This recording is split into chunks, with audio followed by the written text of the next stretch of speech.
നമ്മുടെ കരവും ശബ്ദവും ഉയർത്തി ദൈവത്തെ മഹത്വപ്പെടുത്താം. അനുഗ്രഹപ്രദമായ ഈ നല്ല രാത്രി സമയത്തിനായിട്ട് ദൈവത്തിന് മഹത്വം.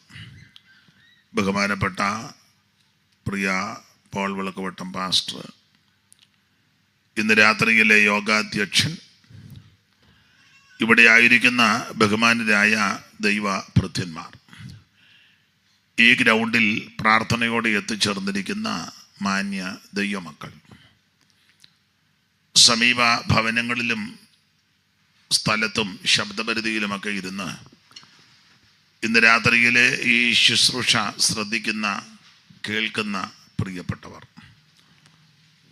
ഓൺലൈനിൽ ലോകത്തിൻ്റെ വിവിധ ഇടങ്ങളിൽ ഇരുന്ന് ആരെങ്കിലും കാണുകയോ കേൾക്കുകയോ ചെയ്യുന്നെങ്കിൽ അങ്ങനെയുള്ളവർ, അനുഗ്രഹിക്കപ്പെട്ടതായ ഗായക സംഘം, മൈക്ക് ഓപ്പറേറ്റ് ചെയ്യുന്ന പ്രിയ സഹോദരങ്ങൾ, എല്ലാവർക്കും വേഗം വരുന്ന യേശുക്രിസ്തുവിൻ്റെ നിസ്തുല്യ നാമത്തിൽ ഈ സന്ധ്യയിൽ വന്ദനം. അവിടുന്ന് അനുവദിച്ചതുകൊണ്ട് ഇന്ന് രാത്രിയിൽ നമുക്കൊന്നിച്ച് കൂടുവാൻ സാവകാശം ലഭിച്ചു. ഇന്നത്തെ ശുശ്രൂഷയെപ്പറ്റി കർത്തദാസൻ ചില കാര്യങ്ങൾ പൊതുവിൽ പ്രസ്താവിച്ചു, അതിനെ ആവർത്തിക്കുന്നില്ല. ദൈവത്തിൻ്റെ മഹാകരുണയാൽ ഇന്ന് രാത്രി ഇങ്ങനെ ഒന്നിച്ചു കൂടുവാനിടയായി.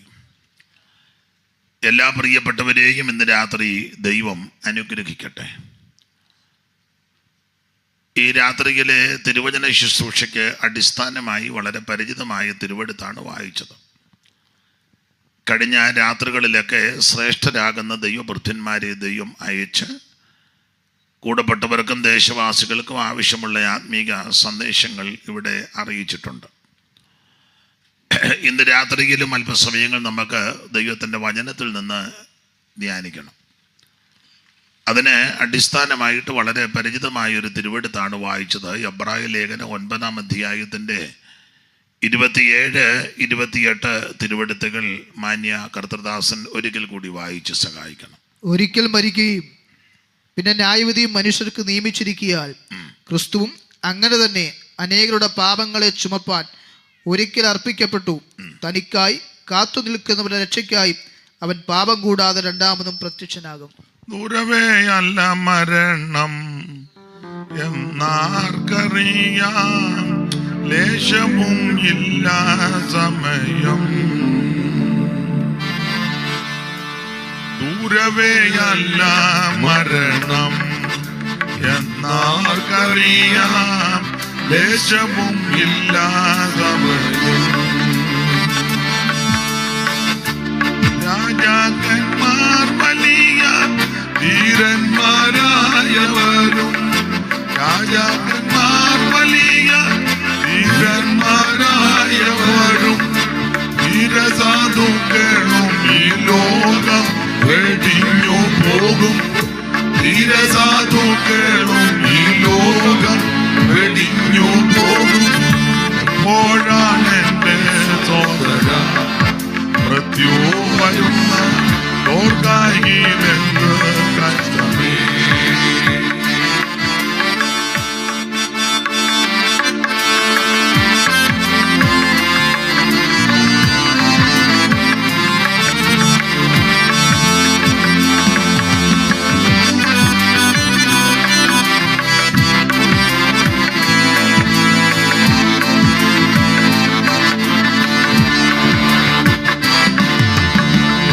കട്ടിൽ കിടക്കയിൽ വച്ചോ അയ്യോ സോദര, വീട്ടിൽ വസിച്ചിടുമല്ലോ.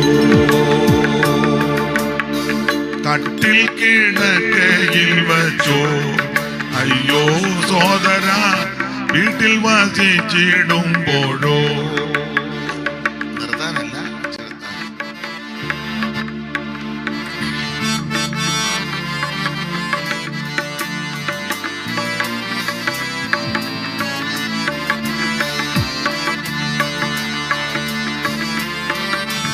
കട്ടിൽ കിടക്കയിൽ വച്ചോ അയ്യോ സോദര, വീട്ടിൽ വസിച്ചിടുമ്പോഴോ.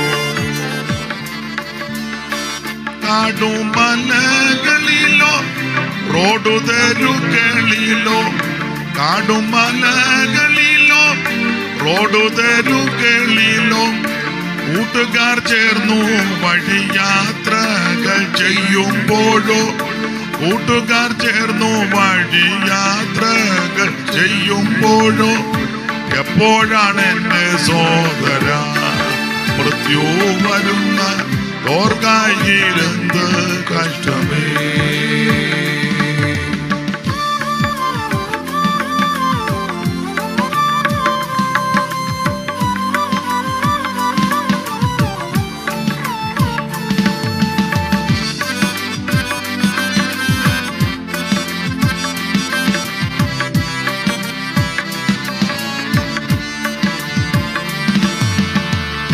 വാളിനാൽ വെട്ട് കൊണ്ടിട്ടോ വല്ലാത്തതായ വ്യാധികൾ വന്ന് കൂടിട്ടോ പെട്ടെന്നുള്ള മരണം ഹൃദയരോഗങ്ങളാലോ പെട്ടെന്നുള്ള മരണം ഹൃദയരോഗങ്ങളാലോ സർപ്പവിഷമേറ്റിട്ട് വൈദ്യന്റെ വീട്ടിൽ വെച്ചോ സർപ്പവിഷമേറ്റിട്ട് വൈദ്യന്റെ വീട്ടിൽ വെച്ചോ എപ്പോഴാണ് എന്റെ സോദര മൃത്യു വരുന്ന ഓർക്കായിലെന്ത് കഷ്ടമേ. എപ്പോഴാണ് എന്റെ സോദര മൃത്യു വരുന്ന ഓർക്കായിലെന്ത് കഷ്ടമേ. നമ്മുടെ കരമുയർത്തി ഒരിക്കൽ കൂടി ദൈവത്തെ മഹത്വപ്പെടുത്താം.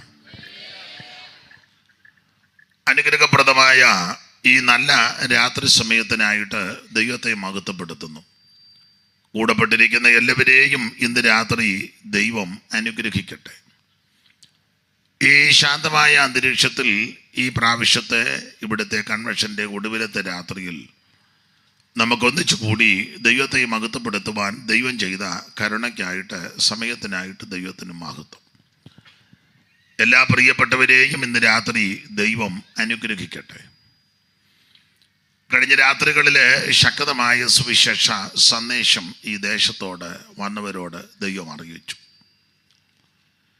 ഈ ദേശത്തെ ദൈവം സ്നേഹിക്കുന്നു. അതുകൊണ്ടാണ് ഇങ്ങനെ യോഗങ്ങൾ ഇവിടെ ക്രമപ്പെടുത്തിയത്. നമുക്കറിയാം, ഈ ദിവസങ്ങൾ ഇവിടെ മുടങ്ങിയ സുവിശേഷം കുടുംബങ്ങൾക്ക്, വ്യക്തികൾക്ക്, അനേകർക്കത് അനുഗ്രഹമായി ദൈവം തീർത്തുകൊണ്ടിരിക്കുക. ഇന്ന് രാത്രി അല്പസമയം ദൈവത്തിൻ്റെ വചനത്തിൽ നിന്ന് നമുക്ക് ചിന്തിക്കാം. അതിന് അടിസ്ഥാനമായി വിശുദ്ധ വേദപുസ്തകത്തിലെ ലേഖനങ്ങളിൽ പ്രധാനപ്പെട്ട ലേഖനമാണ് എബ്രായ ലേഖനം. ആ എബ്രായ ലേഖനം 9-ാം അധ്യായത്തിൻ്റെ 27-28 തിരുവെഴുത്തുകളാണ് ഇന്ന് രാത്രിയിലെ തിരുവചന ചിന്തയ്ക്ക് അടിസ്ഥാനമായിട്ട് വായിച്ചത്. ആ തിരുവെഴുത്തിൽ പ്രധാനമായിട്ട് 3 കാര്യങ്ങളാണ് രേഖപ്പെടുത്തിയിരിക്കുന്നത്. ഒന്ന്, ഒരിക്കൽ മരിക്കും. 2, ഒരു ന്യായവിധിയുണ്ട്. 3, കാത്തു നിൽക്കുന്നവരുടെ രക്ഷയ്ക്ക് യേശു വീണ്ടും വരും. ഈ പ്രധാനമായ 3 കാര്യമാണ് ആ വാക്യത്തിൽ രേഖപ്പെടുത്തിയിരിക്കുന്നത്. ഇത് 3ഉം വളരെ പ്രധാനപ്പെട്ട കാര്യവുമാണ്. ഞാൻ ഓർപ്പിച്ചല്ലോ, നിങ്ങൾക്കറിയാം, സത്യവേദ പുസ്തകം 66 പുസ്തകം, അതിൽ പുതിയ നിയമത്തിലെ 27 പുസ്തകം. ആ 27 പുസ്തകത്തിൽ 21 ലേഖനങ്ങൾ. ആ 21 ലേഖനങ്ങളിൽ വളരെ ഈടുറ്റ ലേഖനമാണ് എബ്രായ ലേഖനം. സാധാരണക്കാർക്ക് എബ്രായ ലേഖനം ഗ്രഹിപ്പാൻ അല്പം ബുദ്ധിമുട്ടുണ്ടാകും. എബ്രായ ലേഖനം പൗലോസ് എഴുതിയത് അല്ലെന്ന് വാദിക്കുന്ന ചിലരുണ്ട്. എന്നാൽ ഇത് പഠിച്ചാൽ ധന്യനായ പൗലോസിനാൽ എഴുതപ്പെട്ട വിശേഷപ്പെട്ട ലേഖനമാണ് എബ്രായ ലേഖനം. പൗലോസിൻ്റെ ലേഖനങ്ങളൊക്കെ വളരെ ബുദ്ധിമുട്ടുള്ള ലേഖനങ്ങളാണ്. സാധാരണക്കാർക്ക് ഗ്രഹിപ്പാൻ ബുദ്ധിമുട്ട്. അത് പത്രോസ് പരാമർശിക്കുന്നുണ്ട്. വായിച്ച് പത്രോസിൻ്റെ 2-ാം ലേഖനം 3-15 അത് ആ കാര്യം രേഖപ്പെടുത്തുന്നുണ്ട്. 2-ാം ലേഖനം 3-15.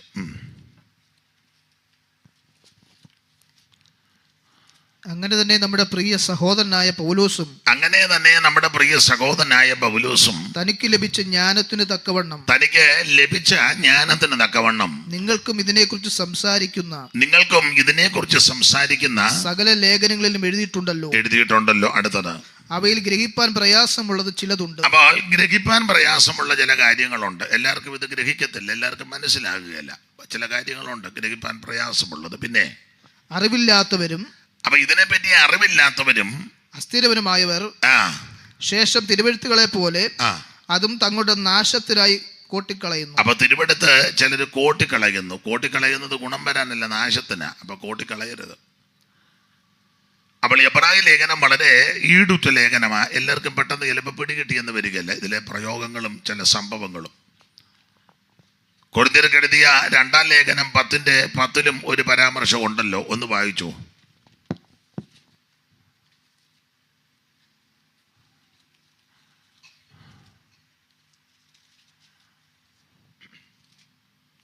അവന്റെ ലേഖനങ്ങൾ ഘനവും ഊറ്റവും ഉള്ളത് തന്നെ. അവന്റെ ലേഖനങ്ങൾ ഘനവും ഊറ്റവും ഉള്ളവ തന്നെ. അപ്പൊ ശ്രദ്ധിക്കുക, വളരെ ഘനമുള്ള ഊറ്റമുള്ള ലേഖനമായി ലേഖനങ്ങൾ. ആട്ടെ, ഇന്ന് രാത്രി അങ്ങനെയുള്ള എബ്രായ ലേഖനത്തിന്റെ 9-ാം അധ്യായത്തിന്റെ 27, 28 തിരുവെടുത്തുകളാണ് നമ്മൾ വായിച്ചിരിക്കുന്നത്. എബ്രായ ലേഖനത്തിലെ പ്രതിപാദ്യ വിഷയം ഏറെ നല്ലത് എന്നും ഇതിലെ പ്രധാന പുരുഷൻ വ്യക്തി നസറയനാകുന്ന യേശു ക്രിസ്തു, എല്ലാവരിലും ശ്രേഷ്ഠനാകുന്ന ഉന്നതനാകുന്ന മഹിമയുള്ള മഹത്വമുള്ള നസറയനാകുന്ന യേശു ക്രിസ്തു. ജിഗേസ് പാടിയിരിക്കുന്നത്, അവനൊപ്പം പറയാൻ ഒരാളുമില്ല, അവനെ പോലെ ആരാധ്യൻ വേറെ ആരുമില്ല.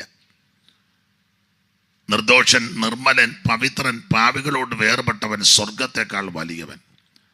വേറെ ഭാഗങ്ങളൊക്കെ നമ്മൾ പഠിക്കുമ്പോൾ മോശയേക്കാൾ വലിയവൻ, ശലോമോനേക്കാൾ വലിയവൻ, ദൈവാലയത്തേക്കാൾ വലിയവൻ, സ്വർഗത്തേക്കാൾ വലിയവൻ. അത് ഒരേ ഒരു വ്യക്തിയാ, നസറയനാകുന്ന യേശു ക്രിസ്തു. അപ്പോൾ എബ്രായ ലേഖനത്തിലെ പ്രതിപാദ്യ വിഷയം ഏറെ നല്ലത്, പ്രതിപാദ്യ പുരുഷൻ നസറയനാകുന്ന യേശു ക്രിസ്തു. ഓരോ അധ്യായത്തിലും യേശു ക്രിസ്തു ശ്രേഷ്ഠൻ എന്ന് തെളിയിച്ചിട്ടുണ്ട്. അവിടുന്ന് ദൂതന്മാരെക്കാൾ ശ്രേഷ്ഠൻ യേശു ക്രിസ്തു. യേശു ക്രിസ്തു അപ്പോസ്തലന്മാരെക്കാൾ ശ്രേഷ്ഠൻ. യേശു ക്രിസ്തു മോശയേക്കാൾ ശ്രേഷ്ഠൻ. യേശു ക്രിസ്തു യോശുവയേക്കാൾ ശ്രേഷ്ഠൻ. യേശു ക്രിസ്തു ഹാബേലിനേക്കാൾ ശ്രേഷ്ഠൻ. യേശു ക്രിസ്തു അഹറോനേക്കാൾ ശ്രേഷ്ഠൻ.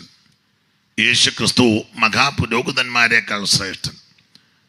യേശു ക്രിസ്തു ദൈവാലയത്തേക്കാൾ ശ്രേഷ്ഠൻ. അങ്ങനെ ഓരോ അധ്യായത്തിലും യേശു ക്രിസ്തു ശ്രേഷ്ഠൻ എന്ന് രേഖപ്പെടുത്തിയിരിക്കുക. അതാ ഈ പുസ്തകത്തിലെ പ്രധാന വിഷയം. ഇന്ന് രാത്രി എന്നെ കേൾക്കുന്നവരോട് ഓർപ്പിക്കട്ടെ, ഈ ആയുസ്സിൽ എനിക്കും നിങ്ങൾക്ക് ലഭിച്ച ഏറ്റവും വലിയ ഭാഗ്യം ശ്രേഷ്ഠനായ ഉന്നതനായ മഹത്വമുള്ള യേശുവിനെ ആരാധിക്കുവാൻ, യേശുവിനെ സേവിപ്പാൻ, യേശുവിനെ ശുശ്രൂഷിപ്പാൻ നമുക്ക് ലഭിച്ചതായ ഏറ്റവും വലിയ ഭാഗ്യം. ഒരു പാട്ടിൻ്റെ വരി ഇങ്ങനുണ്ട്: കരുത്തനാമവൻ കരത്തിനാൽ പിടിച്ചിരിക്കയാൽ, കരുത്തനാമവൻ കരത്തിനാൽ പിടിച്ചിരിക്കയാൽ, ഒരുത്തനും പിടിച്ചു വേർപിരിക്കുവാൻ കഴിഞ്ഞിടാം. വിരുദ്ധമായി വരുന്നതൊന്നും ഏതുമേ ഭയന്നിടാ. വിരുദ്ധമായി വരുന്നതൊന്നും ഏതുമേ ഭയന്നിടാ.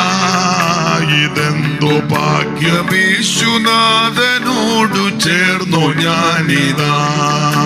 ഇതെന്തോ ഭാഗ്യമേശുനാഥനോടു ചേർന്നു ഞാനിതാ. അനാഥനല്ല ഞാൻ ഇനി അനുഗ്രഹാവകാശിയായ. അനാഥനല്ല ഞാൻ ഇനി അനുഗ്രഹാവകാശിയായ. അനാദി നിർണയ പ്രകാരം എന്നെയും വിളിക്കയാൽ വിനാശമില്ല നീ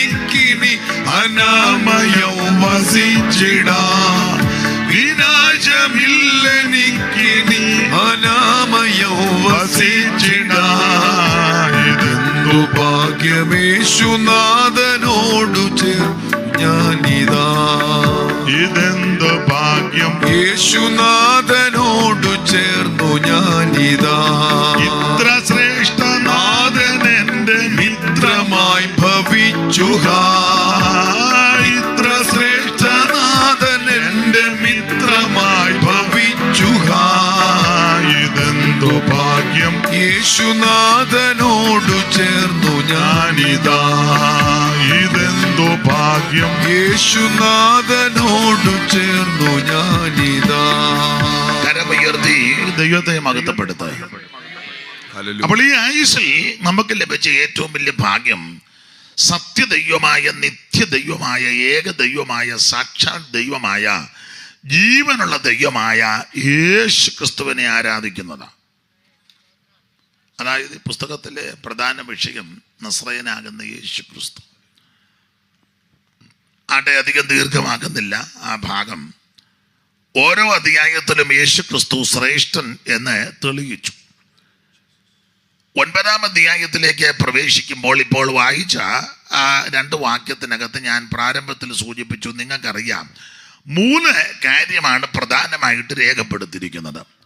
1, മരണം, ഒരിക്കൽ മരിക്കും. 2, ഒരു ന്യായവിധിയുണ്ട്. 3, യേശു ക്രിസ്തു വീണ്ടും വരും. വളരെ പ്രധാനപ്പെട്ട വിഷയമാണ്. നിങ്ങളുടെ പലരുടെ ഇരിപ്പ് കണ്ടിട്ട് നിങ്ങൾക്കിതൊന്നും വിഷയമേ അല്ല. ആ നോട്ടോ ഇരിപ്പും കണ്ടിട്ട് ഇതൊന്നും നിങ്ങൾക്ക് വിഷയമല്ല. പക്ഷേ എനിക്കിത് വിഷയമാണ്. വേദപുസ്തകത്തിലും ഇത് വലിയ പ്രധാന വിഷയമാണ്. 3 കാര്യമാണ്. അതിലൊന്ന്, ഒരിക്കൽ മരിക്കും. ഇവിടെ ഇരിക്കുന്ന എല്ലാവരും മരിക്കും. നിങ്ങളുടെ ആ ചിലരുടെ നോട്ടോ ഇരിപ്പം കണ്ടിട്ട് മരിക്കുകയില്ല, അങ്ങനൊന്നും ഞാൻ മരിക്കത്തില്ല എന്നുള്ള രീതിയിലാണ് ചിലരുടെ ഇരിപ്പ്. ഞാനിവിടെ നിന്ന് ഇങ്ങനെ നോക്കി മിക്കതും പരുവക്കേടായി പോകാറായി. അത് തന്നെ മരിക്കുമെന്നുള്ളതിൻ്റെ ലക്ഷണമാണ്. ആ നോട്ടോ വരുമ്പം കാണുമ്പോൾ അറിയാം ഇത് ഒത്തിരി നാളിനി വണ്ടി ഓടുകയല്ലെന്ന്. അതിൽ ഇനി ആകുകയല്ല. ഒരു കാര്യം ഉറപ്പിച്ചും തറപ്പിച്ചും പറയാം, പ്രസംഗിക്കുന്ന ഞാനും കേൾക്കുന്ന നിങ്ങളും ഒരു ദിവസം മരിക്കും.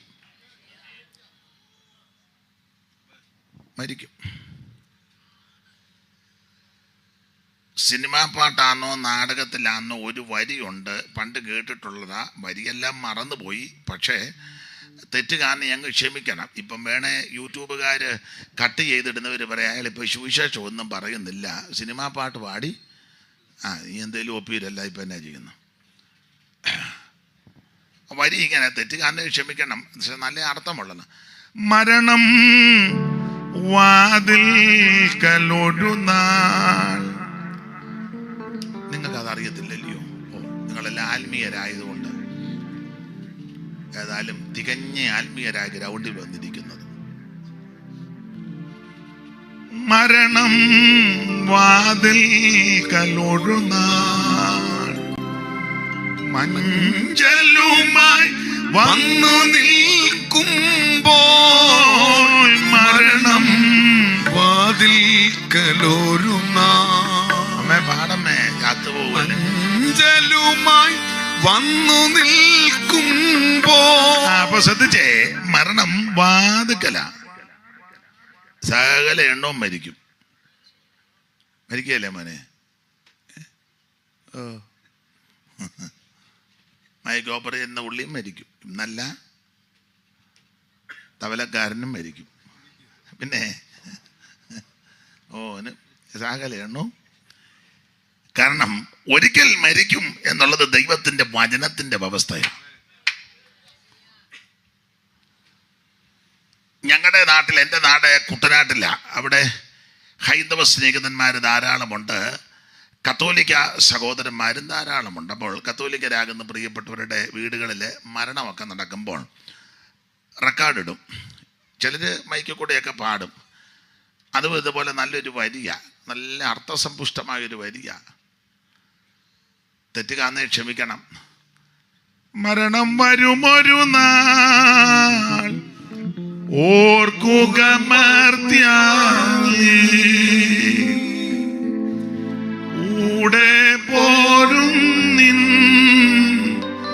ജീവിത ചെയ്തികളും സൽകൃത്യങ്ങൾ ചെയ്യുക നീ അലസത കൂടാതെ. മരണം വരും. ഈ ശബ്ദപരിധിയിൽ ശ്രദ്ധിക്കുന്ന സകല ആൾക്കാരോടും ഇന്ന് രാത്രി ഓർപ്പിക്കുക, ഒരു ദിവസം മരണം നിന്നെ പിടികൂടും. മരണത്തിൽ നിന്ന് ആർക്കും ഒഴിയാവതല്ല.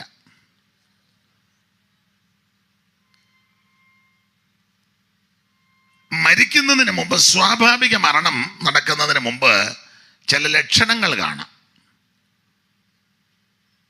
ആ ലക്ഷണം കാണുമ്പോൾ ഓർത്തോണം പോകാറായെന്ന്. എന്തോ അതിൻ്റെ ലക്ഷണങ്ങൾ വായിക്കാം. സഭാപ്രസംഗി 12-ാം അധ്യായത്തിൻ്റെ 1 മുതൽ വായിച്ചു. അപ്പം ലക്ഷണങ്ങൾ ധാരാളമുണ്ട്. ഈ ലക്ഷണമുള്ളവരെല്ലാം ഇന്ന് രാത്രി ശ്രദ്ധിച്ച് കേൾക്കണം, പോകാറായെന്ന് ഓർത്തോണം. എന്തിയാ സഭാപ്രസംഗി ഇല്ലേ? ഇത് പുതിയ നിയമം മാത്രമേ ഉള്ളൂ ഒന്നുമില്ല. അതെവിടെ നിന്ന് കിട്ടി? നിന്റെ യൗവനകാലത്ത് നിന്റെ സൃഷ്ടാവിനെ ഓർത്തുകൊള്ളുക. ദുർദിവസങ്ങൾ വരികയും എനിക്കിഷ്ടമില്ല എന്ന് നീ പറയുന്ന കാലം സമീപിക്കുകയും സൂര്യനും വെളിച്ചവും ചന്ദ്രനും നക്ഷത്രങ്ങൾ ഇരുണ്ടുപോവുകയും മഴ പെയ്ത ശേഷം മേഘങ്ങൾ മടങ്ങി വരികയും ചെയ്യും മുമ്പേ തന്നെ അന്ന് വീട്ടുകാവൽക്കാർ വിറയ്ക്കും. അന്ന് വീട്ടുകാവൽക്കാർ വിറയ്ക്കും. ഈ ശരീരം ഒരു വീടാ, അങ്ങനെ വേദപുസ്തകം പഠിപ്പിക്കും. ഇതൊരു ഒരു വീടാ, ഭവനമാണ്. ഈ വീടിനെ കാവൽ ചെയ്യുന്ന കാവൽക്കാർ വിറയ്ക്കും, കൈയും കാലും ഒക്കെ വിറയ്ക്കും എന്നായി പറഞ്ഞത്. ഇച്ചിരി വിറവിൽ വരുമ്പോൾ ഓർത്തോണം പോകാറായി, പോകുന്നതിൻ്റെ ലക്ഷണമാണ്. അടുക്കളയിൽ പെരുമാറുമ്പോൾ സ്പൂണ് പെട്ടെന്ന് താഴെ പോകുന്നു, അയ്യോ അന്നേരം ഓർത്തോണം പോകാറായെന്ന്. ചെറിയ വിറവിൽ കാപ്പി എടുക്കുമ്പം കിടുകിടാന്ന് അടിക്കുന്നുണ്ടെങ്കിൽ ഓർത്തോണം പോകാറ്. പേടിപ്പിക്കാൻ പറഞ്ഞതല്ലേ, ഉള്ള കാര്യമായി പറയാൻ. ഈ വീടിനെ കാവൽ ചെയ്യുന്നത് കയ്യും കാലുമാണ്. അടി വരുമ്പോൾ കയറി തടയുക, വീടാൻ വരുമ്പം കൈ കുത്തി. അപ്പൊ ഈ ശരീരമാകുന്ന വീടിനെ കാവൽ ചെയ്യുന്ന കയ്യും കാലും അത് വിറയ്ക്കും. വീട്ടുകാവൽക്കാർ വിറയ്ക്കും. പിന്നെ ബലവാന്മാർ കുനിയും. ഇച്ചിരി നടുവിന് ഇച്ചിരി വളവൊക്കെ വരും. ചെറിയ വളവ് വരുമ്പോൾ ഓർത്തോണം തങ്ങമ്മ പോകാറായി, അതിന് അരിശം കയറുകയൊന്നും ചെയ്യരുത്. പോകും. അടുത്തത് അരയ്ക്കുന്നവർ ചുരുക്കമാകയാൽ അടങ്ങിയിരിക്കും. അരയ്ക്കുന്നവർ ചുരുക്കമാ. 32 ഉണ്ടായിരുന്നു, ഇപ്പം അധികം ഇല്ല. അതുകൊണ്ട് അരിയുണ്ടൊന്നും ഇപ്പം കയറി കടിക്കുകയില്ല. ആയ കാലത്തൊക്കെ ഒറ്റ കടിക്ക് പൊട്ടിച്ചതാ അൾകുമുട്ടായിയൊക്കെ. ഇപ്പം കൊടുത്താൽ പറയാം വേണ്ടെന്ന് പറയും. 32 യുവാവിന് മുത്തിനോടൊത്ത ദന്തം. 32 യുവാവിന് മുത്തിനോടൊത്ത ദന്തം. ഡോക്ടർ പറിച്ചതും പട്ടതും നീക്കിയാൽ, ഡോക്ടർ പറിച്ചതും പട്ടതും നീക്കി ഏതാനും അങ്ങോട്ടു നാസിയാകിട്ടു. ബാല്യകാലത്തിലെ നിൻ സ്രഷ്ടാവിനെ ഓർത്തുകൊള്ളുകൻ പ്രിയനെ. ബാല്യകാലത്തിലെ നിൻ സ്രഷ്ടാവിനെ ഓർത്തുകൊൾ പ്രിയനെ. ദുർദിവസങ്ങൾ നിനക്കണയാതെയും ദുർദിവസങ്ങൾ അതെയും ഇഷ്ടമില്ല കാലം വന്നു ചേരാതെയും ബാല്യകാലത്തിലെ നിൻ സൃഷ്ടാവിനെ ഓർത്തുകൊള്ളുകൻ പ്രിയനെ. 32 യുവാവിന് മുത്തിനോടൊത്ത ദന്തം. അപ്പൊ ആയ കാലത്ത് 32 ഉണ്ടായിരുന്നു. ഇപ്പൊ അത് കുറച്ച് 60-70 ഒക്കെ ആയപ്പം ഡോക്ടർ 5-6 പറിച്ചെടുത്തു. പിന്നെ തള്ളയുടെ നാക്ക് അല്ലാത്തതുകൊണ്ട് തങ്കച്ചൻ 2 താഴെ ഇട്ട്. മനസ്സിലായില്ലല്ലോ. ഭർത്താവിൻ്റെ അമ്മയ്ക്ക് വിളിച്ചു, ഒറ്റയടി 2. അപ്പൊ ഡോക്ടർ പറിച്ചത് 4, തങ്കച്ചൻ അടിച്ചത് പറയമ്മേ അടി കൊണ്ട് പമ്മിയിരിക്കാതെ.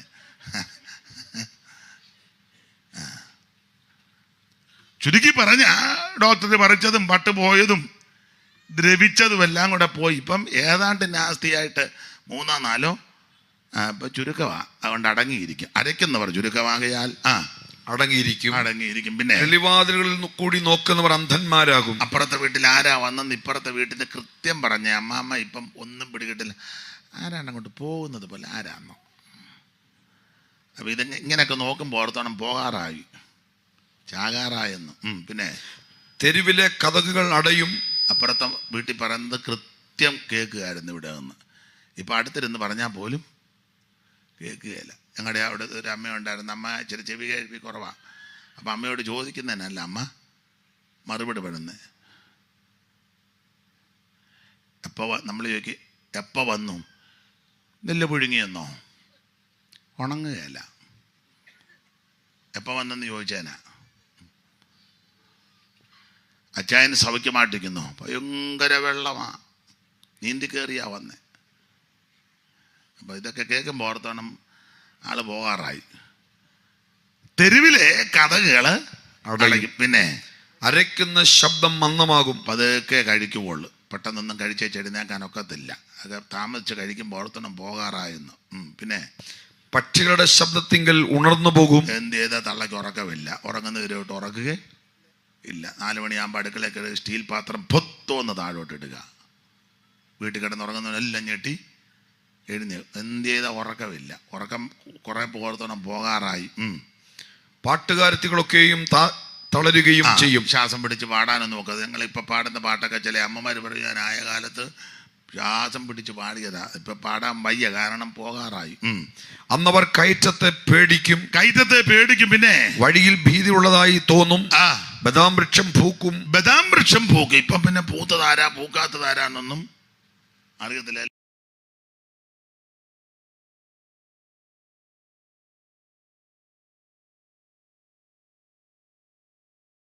എല്ലാം ഇങ്ങനെ കളറും ഒക്കെ അടിച്ച് പമ്മിയിരിക്കുന്നതുകൊണ്ട് പൂത്തത് ഏതാ പൂക്കാത്തത് ഏതാ പോകുന്നു വാടിയൊരു പൂവല്ലി തൂമഴയാൽ പോകുന്നു വാടിയൊരു പൂവല്ലി തൂമഴയാൽ ഓർക്കുന്നു നിന്റെ പാലനം പരമേശ. ഓർക്കുന്നു നിന്റെ പാലനം പരമേശ.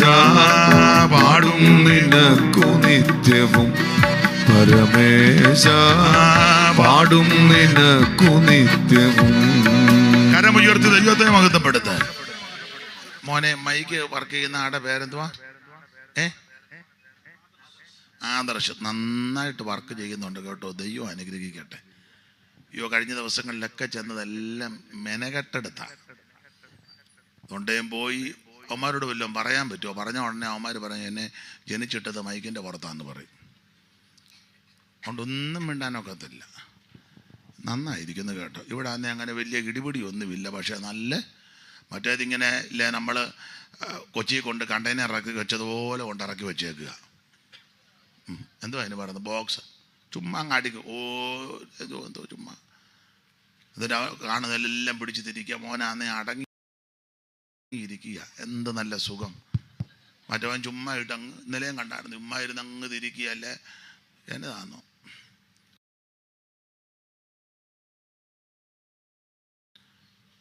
മോൻ എല്ലായിടത്തും വന്നിരുന്നേ നല്ലതായിരുന്നു.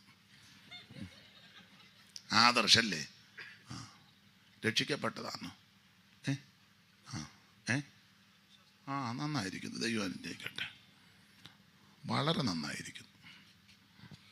ഇനി കൺവെൻഷൻ നടത്തുമ്പോൾ പുള്ളിയെ വിളിക്കാവുള്ളൂ കേട്ടോ. അതുകൊണ്ടാണ് പറഞ്ഞത്. അപ്പൊ ശ്രദ്ധിക്കുക, ബദാം വൃക്ഷം പൂക്കും. പിന്നെ തുള്ളൻ ഇഴഞ്ഞു നടക്കും. രോചനക്കുരു ഫലിക്കാതെ. താഴോട്ടുള്ളതല്ല. മനുഷ്യൻ തന്റെ ശാശ്വത ഭവനത്തിലേക്ക്. അപ്പൊ ശ്രദ്ധിക്കുക, ഒരിക്കൽ മരിക്കും. ആ മരിക്കുന്നതിന് മുമ്പ്, സ്വാഭാവിക മരണത്തിന് മുമ്പ് ഈ ലക്ഷണങ്ങളൊക്കെ കാണിക്കും. ഇപ്പോഴത്തെ മരണം സ്വാഭാവിക മരണമല്ലെല്ലാം പെടുമരണങ്ങളാ. നമ്മൾ ചോദിക്കല്ലേ ബേബിച്ചൻ എങ്ങനെയാ മരിച്ചത്? അത് യോഗത്തിനിടയിരുന്ന് വാ പൊളിച്ചതാ. പിന്നെ മിണ്ടിയിട്ടില്ല. വേറൊരാൾ കയറി അടക്കിയായിരുന്നു. ഒറ്റ വായിക്കോട്ടയ്ക്കുള്ളതേ ഉള്ളൂ. നീ നമ്മൾ ചോദിക്കല്ലേ അല്ല അമ്മണിമാമ എങ്ങനെയാ മരിച്ചത്? അതൊരു ഇക്കിളെടുത്ത് പിന്നൊന്നും മിണ്ടിയില്ല.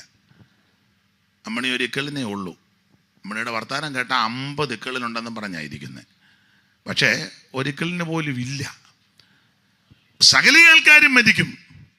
ഇപ്പോഴെല്ലാം പെട്ടുമരണങ്ങളാ. നമ്മൾ കേട്ടിട്ടില്ലേ എങ്ങനെയാ മരിച്ചത്? സൈലന്റ് ആയിരുന്നെന്ന്. പുള്ളി യോഗത്തിന് സഭായത്തിനും സൈലന്റ് ആയിരുന്നു. കൈ ഒടിക്കുകയില്ല, പാടുകയില്ല, പ്രാർത്ഥിക്കില്ല, വന്ന് സൈലന്റ്. പോയതും അങ്ങനെ സൈലന്റുകാരെല്ലാം ഒന്ന് ഓർത്തോണം. ദൈവത്തിന് മഹത്വം. ഇപ്പോൾ പെടുമരണങ്ങളാ. അപ്പൊ എന്തായാലും ഒരു കാര്യം പറയാം, ഒരിക്കൽ മരിക്കും. മരണം നിന്നെ പിടികൂടും.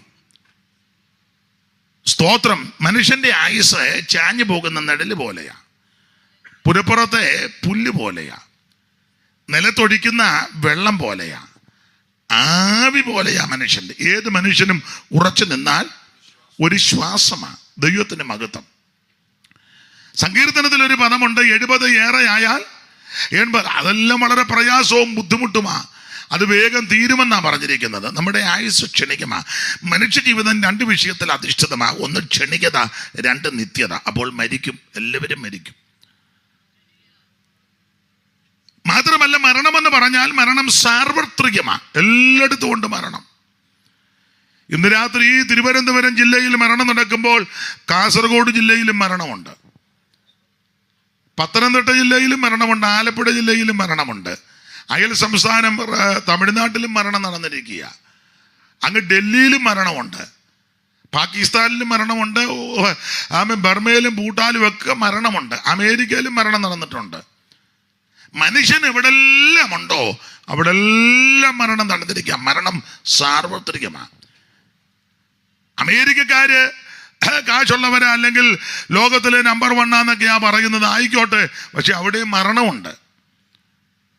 കാശുണ്ടെന്നോർത്തോ മറ്റ് ബിസിനസ് മേഖലകൾ മെച്ചപ്പെട്ടെന്നോർത്തോ മരണം വരാതിരിക്കത്തില്ല. മരണം എല്ലായിടത്തും ഉണ്ട്, സാർവത്രികമാണ്. 1. 2, മരണം എല്ലാവരെയും പിടികൂടുമെന്നുള്ളതാണ്. ഇതിന് ഏറ്റവും വലിയ ഉദാഹരണം നമ്മുടെ കർത്താവ് ആ സംഭവം പറഞ്ഞത്. ലൂക്കോസിന്റെ സുവിശേഷം 16-ാം അധ്യായത്തിന്റെ 19 മുതൽ കർത്താവ് ഒരു സംഭവം പറഞ്ഞല്ലോ, ധനവാന്റെയും ലാസറിന്റെയും കാര്യം. ഒന്ന് വായിച്ചോ. ആ 16, 19 മുതലാന്ന് തോന്നുന്നു. ഒന്ന് വായിച്ചേ. ധനവാനായ ഒരു മനുഷ്യനുണ്ടായിരുന്നു. ഇത് കഥയല്ല, ഉപമയല്ല, ഊഹാഭോഗമല്ല. ഉണ്ടായിരുന്നെന്ന ഒരു മനുഷ്യനുണ്ടായിരുന്നു, ധനവാൻ. അവൻ ധൂമ്രവസ്ത്രവും പട്ടും ധരിച്ച് ദിനംപ്രതി ധൂമ്രവസ്ത്രവും പട്ടുമൊക്കെ ധരിച്ച് ദിനംപ്രതി ആഡംബരത്തോടെ സുഖിച്ചു. പിന്നെ സുഖിച്ചുകൊണ്ടിരിക്കുക. ലാസർ എന്ന് പേരുള്ള ദരിദ്രൻ. അപ്പോൾ തൊട്ടടുത്ത് ലാസർ എന്ന് പേരുള്ള ദരിദ്രൻ. ഇവിടെ ധനവാൻ ദരിദ്രൻ. ദൈവത്തിന്റെ മഹത്വം. വ്രണം നിറഞ്ഞവനായ ഇവന്റെ പടിപ്പുരയ്ക്കൽ കിടന്നു. പിന്നെ ധനവാന്റെ മേശയിൽ നിന്ന് വീഴുന്നത് തിന്ന് വിശപ്പടക്കുവാൻ ആഗ്രഹിച്ചു. നായ്ക്കളും വന്ന് അവന്റെ വ്രണം നക്കും. ആ ദരിദ്രൻ മരിച്ചപ്പോൾ മരിച്ചു. അപ്പൊ ദരിദ്രൻ മരിക്കും. അടുത്തത്, ദൂതന്മാർ അവനെ അബ്രഹാമിന്റെ മടിയിലേക്ക് കൊണ്ടുപോയി. പിന്നെ ധനവാനും മരിച്ചു അടക്കം. ധനവാനും മരിച്ചു. അപ്പം 2 പേരും മരിച്ചു. ദരിദ്രനും മരിച്ചു, ധനവാനും മരിച്ചു. സ്തോത്രം. രാജാക്കന്മാർ വലിയ ധീരന്മാരായവരും, രാജാക്കന്മാർ വലിയ ധീരന്മാരായവരും, ധീരസാധുക്കളും ഈ ലോകം വെടിഞ്ഞു പോകും. ധീരസാധുക്കളും ഈ ലോകം വെടിഞ്ഞു പോകും. എപ്പോഴാണ് എന്റെ സോദര മൃത്യു വരുന്ന ഓർക്കായിലെന്തു കഷ്ടമേ? എപ്പോഴാണ് എന്റെ സോദര മൃത്യു വരുന്ന ഓർക്കായിലെന്തു കഷ്ടമേ? അപ്പൊ ശ്രദ്ധിക്കുക, എന്നെ കേൾക്കുന്ന പ്രിയരെ, മരണം സകല ആൾക്കാരെയും പിടികൂടും. 1, മരണം സാർവത്രികമാണ്. ഇവിടെയും ഉണ്ട് മരണം, എവിടെയും ഉണ്ട് മരണം. 2, മരണം സകല ആൾക്കാരെയും പിടികൂടും. കോടിക്കണക്കിന് സ്വത്തുണ്ടെന്നോർത്ത് മരണം വരാതിരിക്കത്തില്ല. മരണം വന്ന് പിടികൂടും. ഇന്ത്യയിലെ എത്രയോ ധനാഢ്യന്മാര് കാശില്ലാഞ്ഞിട്ടാണോ സകലയെണ്ണോ മരിച്ചു. നെഹ്റു വരെ മരിച്ചു. മോത്തിലാൽ നെഹ്റുവിന്റെ മകനാകുന്ന നെഹ്റു, ഇന്ത്യയുടെ പ്രധാനമന്ത്രി, അദ്ദേഹം മരിച്ചു. കാശില്ലാഞ്ഞിട്ടാണോ, കഴിവില്ലാഞ്ഞിട്ടാണോ, വിദ്യാഭ്യാസം ഇല്ലാഞ്ഞിട്ടാണോ? ലണ്ടനിൽ പോയി പഠിച്ചയാളാ. കേട്ടിട്ടുണ്ട് ലിഫ്റ്റ് വരാൻ താമസിച്ചതിന് അദ്ദേഹത്തിൻ്റെ പിതാവ് പഠിച്ച കോളേജിന് സ്കൂളിന് 4 വർഷവും ലിഫ്റ്റ് സ്ഥാപിച്ചു കൊടുത്തു. കേട്ടിട്ടുണ്ട് അദ്ദേഹത്തിൻ്റെ സ്യൂട്ടൊക്കെ കൊണ്ടുവരുന്നത് പാരീസിൽ നിന്നാണ്. നമ്മുടേത് കഴുകി അയലിട്ടിരിക്കുക, അത് കാക്ക വരെ തൂറുകി കിടക്കുക. നമ്മുടെ സൂട്ട്. നിങ്ങൾക്കൊന്നും പിടികിട്ടുന്നില്ലെന്ന് തോന്നുന്നു. പക്ഷെ അങ്ങനെ വിദ്യാഭ്യാസമുണ്ട്, പണമുണ്ട്, എല്ലാമുണ്ട്. പക്ഷെ മരിച്ചു. ഇന്ത്യ കണ്ടതിലും വെച്ച് പ്രഗത്ഭനായ ആളാ എസ് രാധാകൃഷ്ണൻ, സർവേപ്പള്ളി. അത്ര ഡോക്ടറേറ്റ് ഉണ്ടായിരുന്ന അദ്ദേഹത്തിന്. ഉന്നതനായ മനുഷ്യനാ എസ് രാധാകൃഷ്ണൻ, സർവേപ്പള്ളി. എന്തോ അമ്മ എവിടെ ഇരുന്ന് പറയുന്നത്? അമ്മ ഇത് ചാകുന്ന കാര്യമാണ് പറയുന്നത്, ഇങ്ങോട്ട് കേട്ടിരിക്കുക.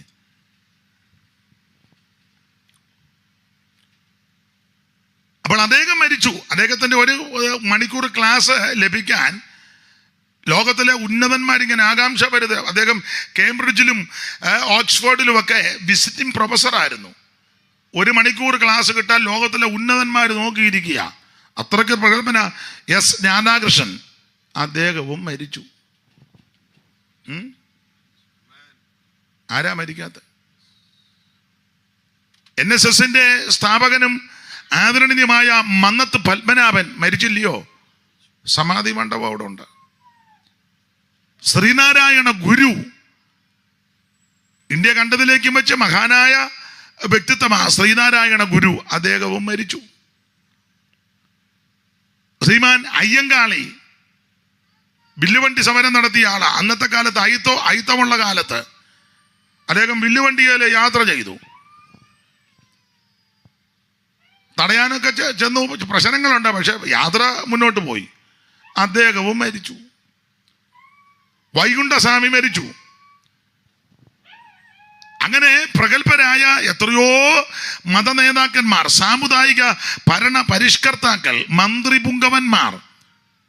ചിത്തിര തരുന്നാള് കാശില്ലായിട്ടാണോ കെട്ടിടമില്ലായിട്ടാണോ ചിത്തിരയും മരിച്ചു. മാർത്താണ്ഡവർമ്മ അദ്ദേഹവും മരിച്ചു. വേലുത്തമ്പി തളവ അദ്ദേഹവും, എല്ലാവരും. അപ്പം മരണം കാശ് നോക്കിയോ പണം നോക്കിയോ പ്രതാപം നോക്കിയോ വരാതിരിക്കത്തില്ല. സകല എണ്ണത്തിനെ മരണം പിടികൂടും. ഒരിക്കൽ മരിക്കും. ദൈവത്തിന് മഹത്വം. അപ്പോൾ അതുകൊണ്ട് സകല ആൾക്കാരും ഇന്ന് രാത്രി ചിന്തിക്കേണ്ട വിഷയം, ഒരു ദിവസം ഞാനും നിങ്ങളും ഇവിടം വിട്ട് കടന്നു പോകണം. 1, മരണം സാർവത്രികമാണ്. 2, മരണം ധനവാനെയും പിടികൂടും, ദരിദ്രനെ പിടികൂടും. 2 പേരും മരിച്ചു. 3, ഈ മരണശേഷം 2 അവസ്ഥയിലേക്കേ പോകൂ. 1 യാതനാസ്ഥലം, 2 പർദീസ. ഈ 2 സ്ഥലത്തോട്ടേ പോവുള്ളൂ. ഒന്നെങ്കിൽ യാതനാസ്ഥലം, ഇല്ലെങ്കിൽ പർദീസ. ഞാൻ ആ ഭാഗം അങ്ങ് വിടുക. ഈ 2 സ്ഥലത്തേക്ക് പോകുന്നതിന് ഒറ്റ കണ്ടീഷനാ. അത് ലാസർ മരിച്ചു, ധനവാനും മരിച്ചു. ധനവാൻ മരിച്ച് യാതനാസ്ഥലത്ത് എന്ന പുള്ളി മേളിലോട്ട് നോക്കുമ്പോൾ ലാസർ ഇരിക്കുന്നു. ആ നോട്ടം ജീവിച്ചിരുന്നപ്പോൾ നോക്കുമായിരുന്നേ രക്ഷപ്പെട്ടവനും. ചത്തു കഴിഞ്ഞാ പുള്ളി നോക്കിയത്. ജീവിച്ചിരുന്നപ്പോൾ പുള്ളിക്ക് അതൊന്നും നോക്കാം, മേലോട്ട് നോക്കാൻ പുള്ളിക്ക് താല്പര്യമില്ലായിരുന്നു. പുള്ളി ആഡംബരമൊക്കെ ആയിട്ട് സുഖിച്ച് പൊളച്ച് മതിച്ചിരിക്കുക, മേളിലോട്ട് നോക്കിയില്ല. ചത്തു കഴിഞ്ഞ് യാതനാസ്ഥലത്ത് ചെന്നപ്പോൾ പുള്ളി മേളിലോട്ട് നോക്കിയപ്പോൾ തൻ്റെ വീടിൻ്റെ പടിവാതൊക്കെ കിടന്ന് വ്രണം നിറഞ്ഞ ലാസർ അബ്രഹാം പിതാവിൻ്റെ മടിയിലിരിക്കുന്നു. അപ്പൊ പുള്ളി ഉടനെ പറയാ, അബ്രഹാം പിതാവേ, ലാസറിനെ ഇങ്ങോട്ട് വിടണം. ആ വിരലിൻ്റെ അറ്റം മുക്കി, വെള്ളത്തിൽ മുക്കി ഒന്ന് തണുപ്പിക്കാൻ. അയ്യോ, പട്ടിയും കുട്ടിയും എല്ലാം കരയുക. അങ്ങനെ തന്നെ. പറയ പട്ടി, പറയ കുട്ടി. അതിനകത്ത് പോയി തല്ലരുത്, അത് പിന്നെയും കിടന്ന് അലയ്ക്കുവേ. അവിടെ അങ്ങനെ അടങ്ങിയിരിക്കുക. വടിയെടുത്തോണ്ട് പോകുന്ന അതിനെ തല്ലാനാണോ? ആശോപ്പിച്ചു വെക്കരുത്.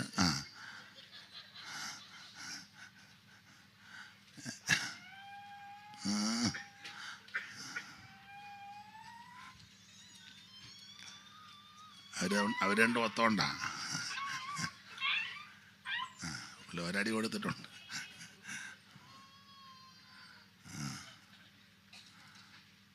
പണ്ടൊക്കെ പട്ടി കരയുമ്പോൾ ഓർക്കുന്ന ഒരാളെ കൊണ്ടുപോകാൻ വന്നതാണ്. ഞങ്ങളുടെ ഒരു തള്ള പട്ടി കരഞ്ഞ പറഞ്ഞു, പട്ടി ആരെയാ കൊണ്ടുപോകാനാണ്. മരണമായി പറഞ്ഞുകൊണ്ടിരിക്കുന്നത് പട്ടിക്ക് വരെ മനസ്സിലായി. എന്നിട്ട് നീ ഇരുന്ന് വർത്താനം പറയുക. രണ്ട് വിഷയത്തിനും വിടുതൽ കിട്ടട്ടെ. അപ്പൊ ശ്രദ്ധിച്ചേ, സകല ആൾക്കാരും മരണം വഴിയായി പോകണം. അപ്പോൾ മരണം ഒന്ന് സാർവത്രികമാണ്, എല്ലായിടത്തും മരണമുണ്ട്. രണ്ട്, എല്ലാവരെയും മരണം പിടികൂടും. ധനവാനും മരിച്ചു, ലാസറും മരിച്ചു. കാശുള്ളവനും മരിക്കും, കാശില്ലാത്തവനും മരിക്കും.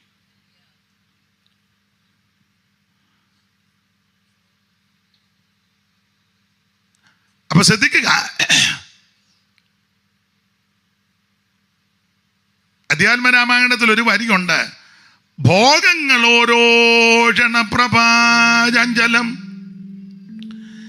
വേഗേന നഷ്ടമായുസുമോർക്ക നീ വക്നി സംതപ്ത ലോകസ്ഥാംബു ബിന്ദുന സന്നിഭം മർത്യജന്മം ക്ഷണഭംഗുരം ചക്ഷുശ്രവണകളസ്തമാം ദുർദുരം ഭക്ഷണത്തിനപേക്ഷിക്കുന്നത് പോലെ കാലാകിനാ പരിഗ്രസ്തമാം ലോകവും ആലോലചേതസാ ഭോഗങ്ങൾ തേടുന്നു. അപ്പൊ അതിന്റെ വരിയുടെ ഒരർത്ഥം, ഭോഗങ്ങൾ ഓരോ ക്ഷണപ്രഭാചഞ്ചല. ഭോഗം, സുഖം, ഈ ലോകത്ത് ലഭിക്കുന്ന സുഖങ്ങളെല്ലാം ക്ഷണപ്രഭ പോല, എന്ന് പറഞ്ഞാൽ മിന്നൽ പോല. കൊള്ളിയ മിന്നുന്നത് ഒത്തിരി നേരം നിൽക്കത്തില്ല, മിന്നി പോവുക. ഇതുപോലാണ് ക്ഷണപ്രഭ. അതുപോലെ ഭോഗം, സുഖം, ഭോഗങ്ങളെല്ലാം ക്ഷണപ്രഭാചഞ്ചലം വേഗേന നഷ്ടമായുസുമോർക്ക നീ. ആയുസ് വേഗം തീർന്നു പോകുന്നതാ, ചാഞ്ഞു പോകുന്ന നടല് പോലെ. അതിന് ഉദാഹരണമാ വക്നി സംതപ്ത ലോകസ്ഥാംബു ബിന്ദുന സന്നിഭം മർത്യജന്മം ക്ഷണഭംഗുരം.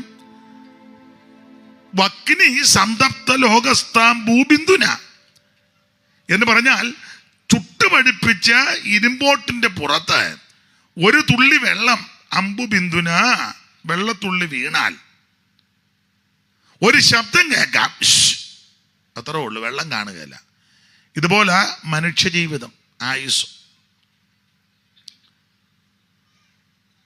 ചക്ഷുശ്രവണകളസ്തമാം ദർദൂരം ഭക്ഷണത്തിന് അപേക്ഷിക്കുന്നത് പോലെയും. അപ്പൊ ശ്രദ്ധിക്കുക, മനുഷ്യജീവിതം ക്ഷണഭംഗുരമാണ്. കാശുള്ളവനും മരിക്കും, കാശില്ലാത്തവനും മരിക്കും. 3, മരണശേഷം രണ്ടവസ്ഥയിലേക്കാണ് പോകുന്നത്. ധനവാൻ യാതനാസ്ഥലത്തേക്ക്, ലാസറ് ആശ്വാസമുള്ളിടത്തേക്ക്. അതിലെ അവനവിടെ ഇരുന്ന് ആശ്വസിക്കുന്നെന്ന്. അവനവിടെ ഇരുന്ന് ആശ്വസിക്കും. രണ്ടവസ്ഥയാണ് മരണശേഷം. 1 ആശ്വാസം, 2 യാതന. ഇത് 2 അവസ്ഥകളാണ്. ഈ യാതനാ സ്ഥലത്ത് പോകാൻ കാരണമെന്ന? അതിന്റെ കാരണമാ. ആശ്വാസം പ്രാപിച്ചെടുത്ത് പോകാൻ കാരണമെന്ന? അതിന്റെ കാരണമാ പറയാൻ പോകുന്നത്. ധനവൻ അവിടെ കിടന്ന് മേളിലോട്ട് നോക്കിയപ്പോൾ ലാസർ. അപ്പൊ അബ്രഹാമിതനോട് പറഞ്ഞു, ലാസറിനെ ഇങ്ങോട്ട് വിടണം. അതെന്തിനാ? ബെരലിന്റെ അറ്റം വെള്ളത്തിൽ മുക്കി നാവൊന്ന് തണുപ്പിക്കണം. അപ്പം അബ്രഹാമിത പറഞ്ഞു, ഇടേ അങ്ങനെ ഇവിടെ നിന്ന് അങ്ങോട്ടും ഇങ്ങോട്ടും പോക്കൊന്നും ഈ TT വണ്ടി ഇടും പോലെ ഒക്കത്തില്ല. ടൗൺ ടു ടൗൺ, ഏതാ പർദീസ ടു യാതനാസല, അങ്ങനൊന്നും നടക്കുകയല്ലെന്ന് പറഞ്ഞു. ഇതൊരു പിളർപ്പുണ്ട്. ഇവിടെ നിന്ന് അങ്ങോട്ടും അവിടെ നിന്ന് ഇങ്ങോട്ടും ഒന്നും അങ്ങനെ ചുമ്മാ ലാത്തി അടിക്കാൻ, മരിച്ചു കഴിഞ്ഞാൽ അങ്ങനെ ചുമ്മാ എല്ലാവരും കറങ്ങി നടക്കുകയല്ല പറഞ്ഞതിൻ്റെ അർത്ഥം. അപ്പം മരിച്ചു കഴിഞ്ഞല്ലേ, അമ്മ മരിച്ചു കഴിഞ്ഞ് പറയാം, അമ്മച്ചി അന്നാ തോന്നുന്നത് ആ ഓമയുടെ ചോട്ടിയിരിക്കുന്നത്, പിന്നെ അമ്മയ്ക്ക് എന്താ അത്യാവശ്യമാണെന്നില്ല ഓമക്കേടി വന്നിരിക്കാൻ. പട്ടി ഓമ്മ അമ്മയാണെന്നാ തോന്നുന്നത്. അമ്മ പട്ടിയായിട്ടും വരത്തില്ല, പൂച്ചയായിട്ടും വരത്തില്ല, കോഴിയായിട്ടും വരും. കോഴി വെക്കുമ്പോൾ തള്ള വെക്കുക എന്നൊന്നും കയറി പറയരുത്. മരണം കഴിഞ്ഞാൽ വാഴത്തണ്ടേ കാക്കരുത്. എടാ അച്ഛനാണെന്നു, അച്ഛനെന്തിനാ വാഴത്തണ്ടേ കയറിയിരിക്കുന്നത്? ഈ അബദ്ധം ഒന്നും കയറി പറയരുത്. കർത്താവ് നേരിട്ട് പറയുകയാ, ഇവിടുന്ന് അങ്ങോട്ടും ഇങ്ങോട്ടും അങ്ങനെ കറങ്ങി കിടക്കാനൊന്നും ഒക്കത്തില്ല. അപ്പോൾ ഉടനെ ലാസർ പറഞ്ഞു, എന്നാ ഒരു കാര്യം ചെയ്യും, എൻ്റെ ഇടയിലോട്ട് വിടാൻ മേലെ ഞങ്ങളുടെ വീട്ടിലോട്ടൊന്ന് വിട്ടേക്കാൻ. അതിനാ എനിക്ക് 5 സഹോദരന്മാർ വീട്ടിലുണ്ട്. അതിന് അവരിങ്ങോട്ട് വരരുത്, അവരങ്ങ് വരണം. അതിന് ലാസറിനെ അങ്ങോട്ട് വിടുകയാണെങ്കിൽ ലാസർ എന്ന് കാര്യം പറയുമ്പോൾ അവന്മാർ മാനസാന്തരപ്പെടും. അപ്പോൾ അവർക്ക് ആശ്വാസം പ്രാപിക്കുന്ന സ്ഥലത്ത്. അപ്പോൾ അതിൻ്റെ അർത്ഥം ഞാൻ ഈ യാതനാസ്ഥലത്ത് വന്ന് കിടന്നത് മാനസാന്തരപ്പെടാഞ്ഞുകൊണ്ടാണ്. അതുകൊണ്ടാണ് ഇവിടെ വന്ന് പെട്ടു. അതുകൊണ്ട് ഇന്ന് രാത്രി ചാകാത്ത മുഴുവൻ കെടാത്ത ദൈവമുള്ള യാതനാസ്ഥലത്ത് നിത്യനരകത്തിൽ നീ പോകാതിരിക്കാൻ ചെയ്യേണ്ട പ്രധാനപ്പെട്ട കാരണം മാനസാന്തരപ്പെട്ട് യേശു ക്രിസ്തുവിനെ രക്ഷിതാവായി സ്വീകരിക്കണം. ദൈവത്തിന് മഹത്വം. ആര് തന്നെ പറഞ്ഞാലും നീതിയിൻ വഴി തേടാതെ, ആര് തന്നെ പറഞ്ഞാലും നീതിയിൻ വഴി തേടാതെ, പാപമങ്ങനെ ചെയ്തവർ പരമാവധിയോട് നശിച്ചിടും, പരമാവധിയോട് നശിച്ചിടും. ഓ ദൈവക്രോധത്തിൽ നീയും വെന്തരിഞ്ഞു ചാകരുതേ, നിത്യതീയിൽ വീഴരുതേ. ഓ ദൈവക്രോധത്തിൽ നീയും വെന്തരിഞ്ഞു ചാകരുതേ, നിത്യതീയിൽ വീഴരുതേ. ഇന്ന് തന്നെ രക്ഷ നേടുക, ഇന്നു തന്നെ രക്ഷ നേടുക. ഓ ഇന്ന് തന്നെ രക്ഷ നേടുക. ഇത് സുപ്രധാന കാലമായി, ഇത് രക്ഷാ ദിവസമാ. ഇന്ന് രാത്രി യേശു ക്രിസ്തുവിനെ രക്ഷിതാവായി സ്വീകരിക്കണം. അതിന് നല്ല അവസരം ദൈവം തരിക. ദൈവത്തിന് മഹത്വം. അപ്പോൾ ഒരിക്കൽ മരിക്കും, അത് ദൈവം വെച്ച വ്യവസ്ഥയാ. മരിക്കണം. അല്ല, മരിച്ചില്ലെങ്കിൽ പ്രശ്നമാ. ഞാൻ എപ്പോഴും പറയും, ഇവിടെ ഇരിക്കുന്ന മുഴുവൻ ആൾക്കാർ മരിക്കാതെ പിന്നെ ഒരു 50 കൊല്ലം കൊണ്ടിരുന്ന വലിയ പ്രശ്നമാ. മരിക്കണം. മരിക്കാതിരുന്നാലോ അത് അതിലും വലിയ വൈതരണിയാ. നിങ്ങൾക്കറിയാമല്ലോ, പണ്ട് സ്കൂളിൽ പഠിച്ചത് ആ കാലൻ ഇല്ലാത്ത കാലം. കുഞ്ചൻ തമ്പിയാരുടെയാ. കാലൻ ഇങ്ങോട്ട് വരുന്നില്ല. കാലം വരാത്ത കാരണം ഒരെണ്ണം പോകുന്നില്ല. അത് വലിയ പ്രശ്നമായി. മുത്തച്ഛൻ മുതുക്കൻ്റെ മുത്തച്ഛൻ ഇരിക്കുന്നു, മുത്തച്ഛൻ അവനുള്ള മുത്തച്ഛൻ മരിച്ചില്ല. 500 നിങ്ങൾ സ്കൂളിൽ പഠിച്ചതല്ലേ അല്ലേ? പുറക്കെ പറ, പഠിച്ചല്ലേ?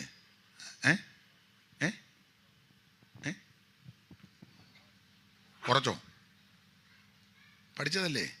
ആ, പഠിച്ചെന്നാന്നോ ഭാഷമാർ പറഞ്ഞേ? ആ, അതാ ഒക്കെ പഠിക്കണം. ഞാൻ ചൊല്ലും പോലൊന്നും അല്ല സാറന്മാർ ചൊല്ലുന്നത് കേട്ടോ. ഒരു നല്ല രീതിയിലാണ് പഠിപ്പിക്കുന്നത്. മുത്തച്ഛൻ്റെ മുത്തച്ഛൻ മരിച്ചില്ല, മുത്തച്ഛൻ അവനുള്ള അങ്ങനല്ലേടാ. 500 വയസ്സുള്ള ഈ അമ്മ കൂടെ എഴുന്നേറ്റ് എവിടോട്ട് പോവുക?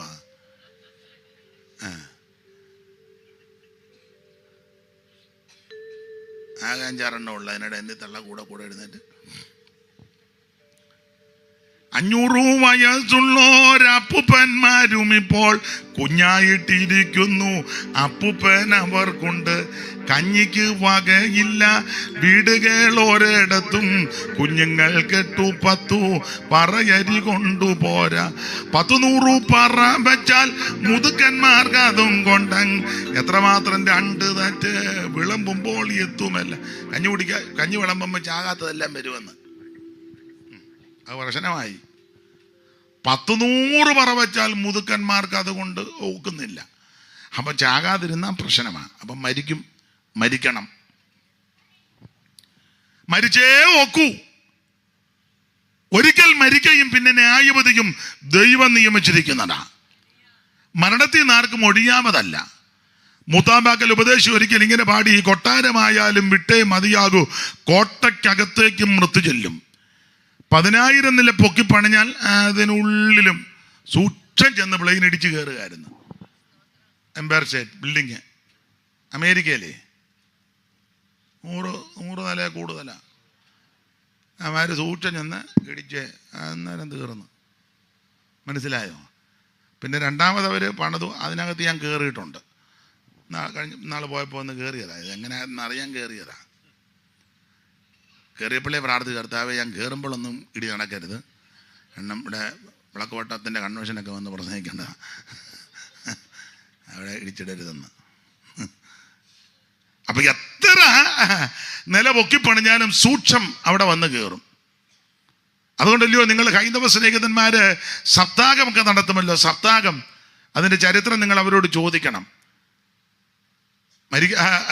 മരിക്കുമെന്ന് പറഞ്ഞ് മരിക്കുകയില്ല, അതിന് പ്രത്യേക സ്ഥലമൊക്കെ നിർമ്മിച്ച് അതിനകത്ത് കയറിയിരുന്ന് പഴത്തിനകത്തൂടെ പുഴുവൻ്റെ രൂപത്തിൽ വന്ന് കയറി മേളിൽ ചെന്ന് പഴമെടുത്ത് കഴിച്ച്, അത് ചരിത്രമൊന്നും ഇപ്പം പറഞ്ഞ അവർ പറയും മരിക്കും. അതുകൊണ്ടാണ് പണ്ട് അമ്പലത്തിൽ പോയപ്പോൾ ചൊല്ലിട്ടുണ്ട്, കരളിൽ വിവേകം കൂടാതെ കണ്ടരനിമിഷം ബദ കളയരുതാരും മരണം വരുമിനി എന്ന് നിനച്ചിക മരുമുഖ സതതം നാരായണ ജയ. നമ്മുടെ യൂട്യൂബുകാർ നാരായണ ജയ എന്നുള്ളത് കട്ട് ചെയ്തേച്ച് പറയാളിപ്പം നാമം ജപിക്കാന്ന്. അയ്യോ എല്ലാ നാശം ഒപ്പിച്ചു വെക്കുന്നറിയാം. മോനങ്ങനെ ഒപ്പിക്കുകയല്ലോ. പേരെന്തുവാ? നല്ല പേരാ, കളയരുത്. കുന്നുകൾ പോലെ ധനമുണ്ടാകിലും ഇന്ദ്രനു സമമായി വാണിടുകിലും ഒന്നുരിയാടുവതിന്നിട കിട്ട വന്നാൽ യമഭടർ നാരായണ ജയ. അപ്പോൾ കുന്നുകൾ പോലെ ധനമുണ്ടെങ്കിലും ഇന്ദ്രന് സമമായി നീ ജീവിക്കുന്ന വ്യക്തിയാണെങ്കിലും യമകിങ്കരന്മാർ വന്ന് അറസ്റ്റ് ചെയ്താൽ ഒക്ഷര ഉരിയാടാൻ അനുവദിക്കുകയല്ല. എൻ്റെ മൊബൈൽ എന്ന് പറയുന്നതിന് മുന്നേ എൻ്റെ യാകാൻ നോക്കിയിരിക്കുക, എൻ്റെ മൊബൈൽ അടിച്ചു മാറ്റാൻ ഒരു തർക്കവും ഇല്ല. ഇപ്പോൾ ഇട്ടിരിക്കുന്ന കമ്മലും മാലയൊക്കെ മരുമകൾ ഉന്നം വെച്ച് നിൽക്കുക, തള്ളയുടെ കണ്ണടന്നതിന് മുന്നേ അവൾ ആദ്യം കയറി അത് എടുക്കത്തേ ഉള്ളൂ. എൻ്റെ അമ്മച്ചി എന്നും പറഞ്ഞ് ദൂത്തൊരു പിടി. അപ്പൊ ചുരുക്കി പറഞ്ഞാൽ സകലതും വിട്ടേച്ച് പോകണം. അതാ മൂത്താമക്കൽ ഉപദേശം പറയുകയാ, കൊട്ടാരമായാലും വിട്ടേ മതിയാകൂ, കോട്ടയ്ക്കകത്തേക്ക് മൃത്യു ചെല്ലും. 10,000 നില പൊക്കി പണിഞ്ഞാൽ അതിനുള്ളിൽ മൃത്യു കയറി ചെല്ലും. ചെറ്റപ്പുരകതിൽ പാർക്കുന്ന ഭിക്ഷുവും മുറ്റും മരണത്തിന് അധീനനായി. നല്ല വരികളാ.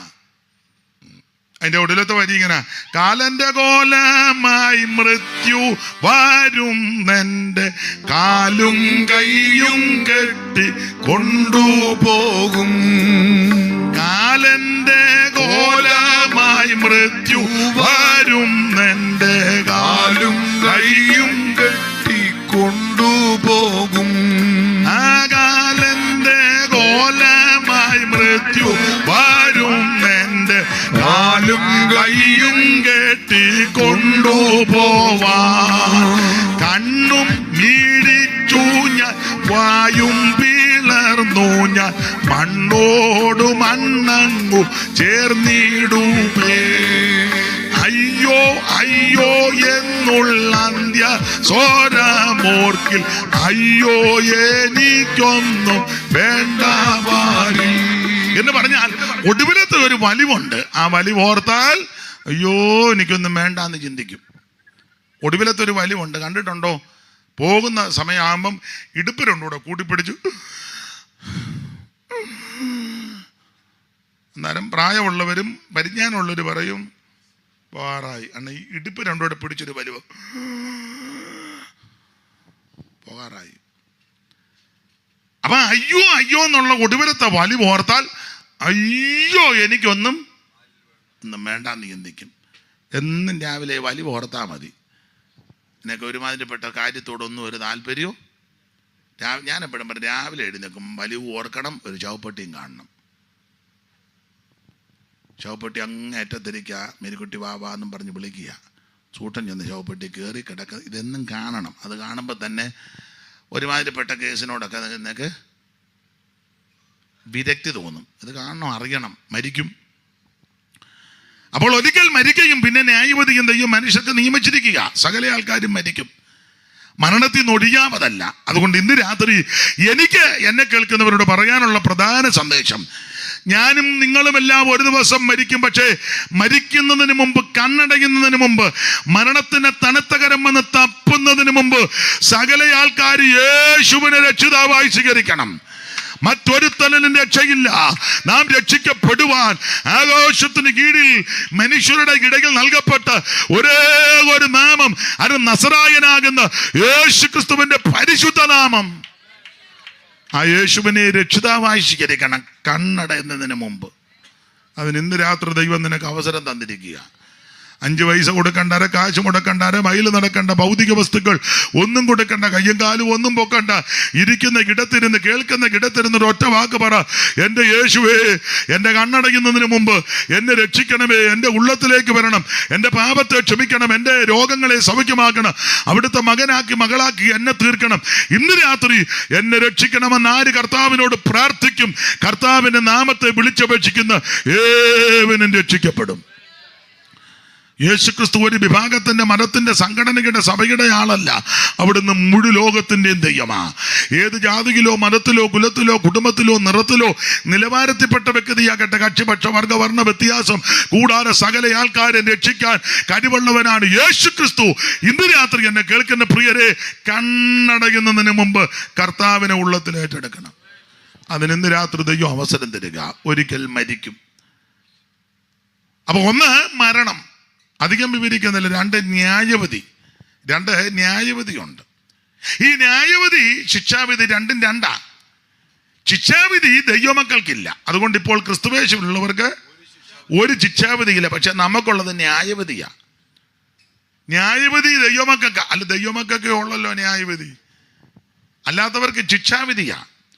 നമുക്ക് ന്യായവിധിയാ. എന്തുവാ ഈ ന്യായവിധി? പേര് കേൾക്കുമ്പോൾ ന്യായമായ വിധി, അതായി ന്യായവിധി. ചിലക്കങ്ങ് പേടിയാ ന്യായവിധി എന്ന് പറയുമ്പോൾ. അമ്മേ, ന്യായവിധി എന്ന് പറഞ്ഞാൽ ന്യായമായ വിധി, അത്രേ ഉള്ളു ന്യായവിധി. എന്നെ ചൊല്ലിപ്പെടുത്തരുത്, ഇവിടെ അങ്ങനെ നിൽക്കട്ടെ, അതും ചോദിച്ചേട്ടൻ കേൾക്കട്ടല്ല. ഇപ്പം എന്നാ ചെയ്യുന്നു? കല്ലെടുത്തെറിഞ്ഞ് അത് കിടന്ന് പിന്നെ അലയ്ക്കും, പിന്നെ പ്രശ്ന. അപ്പൊ ശ്രദ്ധിച്ചേ, ന്യായവിധി, ന്യായമായ വിധി.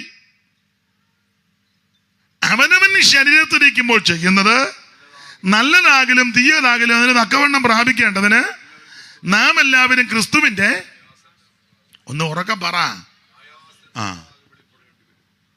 ക്രിസ്തുവിന്റെ മുൻപിൽ നിന്ന് ന്യായം പറഞ്ഞിടുവാൻ, ക്രിസ്തുവിന്റെ മുൻപിൽ നിന്ന് ന്യായം പറഞ്ഞിടുവാൻ പാപ്പ ബിഷോപ്പന്മാരും മെത്രാന്മാരച്ഛന്മാരും നാസ്തികരും എല്ലാ ആസ്തികരും ന്യായം വിധിച്ച് തള്ളും മഹാദൈവം. ദുഷ്ടനെ വിധി ചൊല്ലി പുറന്തള്ളും തേജസ്സിൻ സിംഹാസനം ന്യായമായി വിധി ചൊല്ലി പോകുവിൻ, ഞാൻ നിങ്ങളെ അറിയുന്നില്ല. തേജസ്സിൻ സിംഹാസനം ന്യായമായി വിധി ചൊല്ലി പോകുവിൻ, ഞാൻ നിങ്ങളെ അറിയുന്നില്ല. ന്യായം വിധിച്ച് തള്ളും മഹാദൈവം. യവനായ കൂട്ടങ്ങളും കത്തോലിക്കരുമെല്ലാം, യവനായ കൂട്ടങ്ങളും കത്തോലിക്കരുമെല്ലാം, യാക്കോബ്യർ മർത്തോമ്യരും പ്രൊട്ടസ്റ്റ് സംഘങ്ങളും തേജസ്സിൻ സിംഹാസനെ നിന്നിടും നേരം ന്യായം വിധിച്ച് തള്ളും മഹാദൈവം.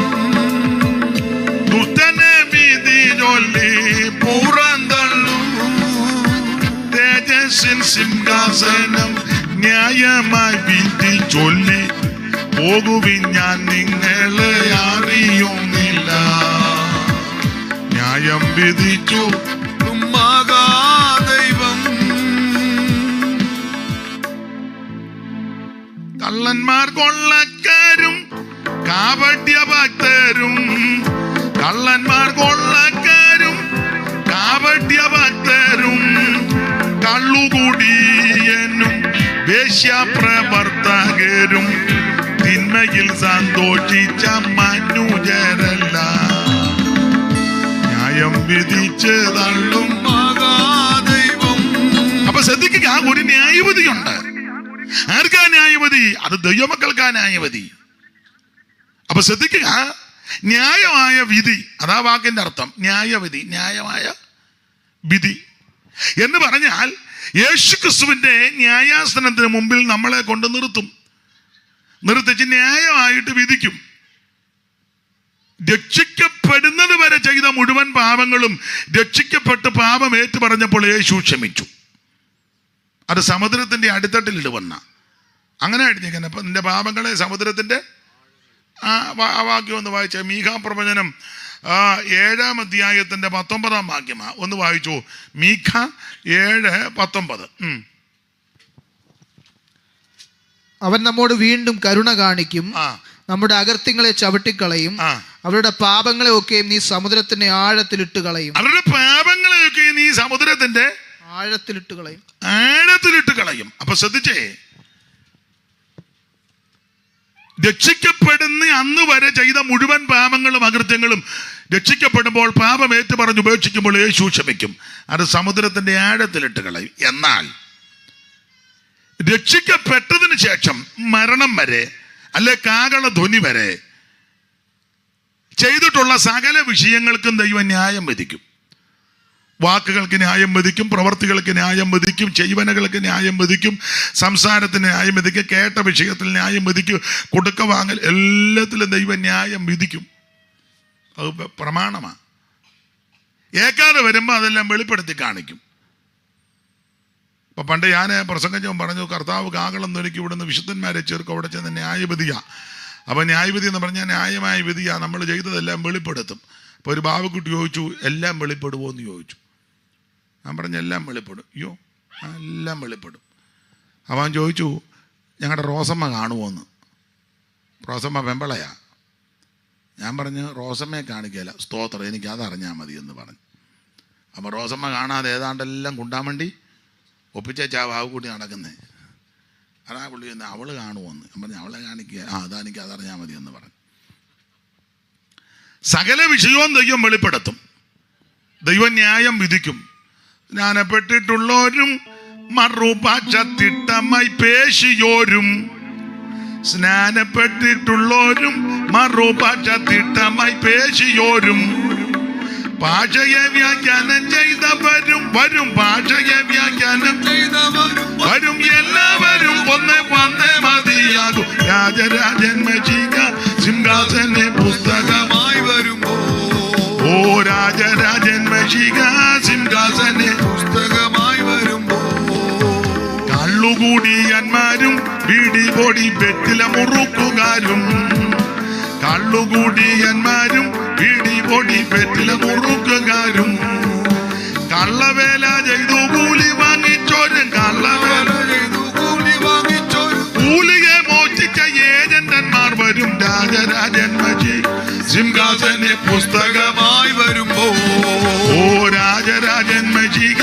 സിംഹാസന പുസ്തകമായി വരുമ്പോ, ആ തോട്ടത്തിൽ ഏജന്റന്മാർ കങ്കാണിമാർ റൈറ്റർമാരും വരുമേ, തോട്ടത്തിലെ ഏജന്റന്മാർ കങ്കാണിമാർ റൈറ്റർമാരും വരുമേ, മൂപ്പൻ കണക്കനും കപ്പ്യാരും സെക്രട്ടറി, മൂപ്പൻ കണക്കനും കപ്പ്യാരും സെക്രട്ടറി, എല്ലാവരും ഒന്നേ മതിയാകും. രാജരാജൻ മഷിക സിംഹാസന പുസ്തകമായി വരുമ്പോ, അടപാടാൻ നേരമില്ല. ദൈവത്തിന് മഹത്വം.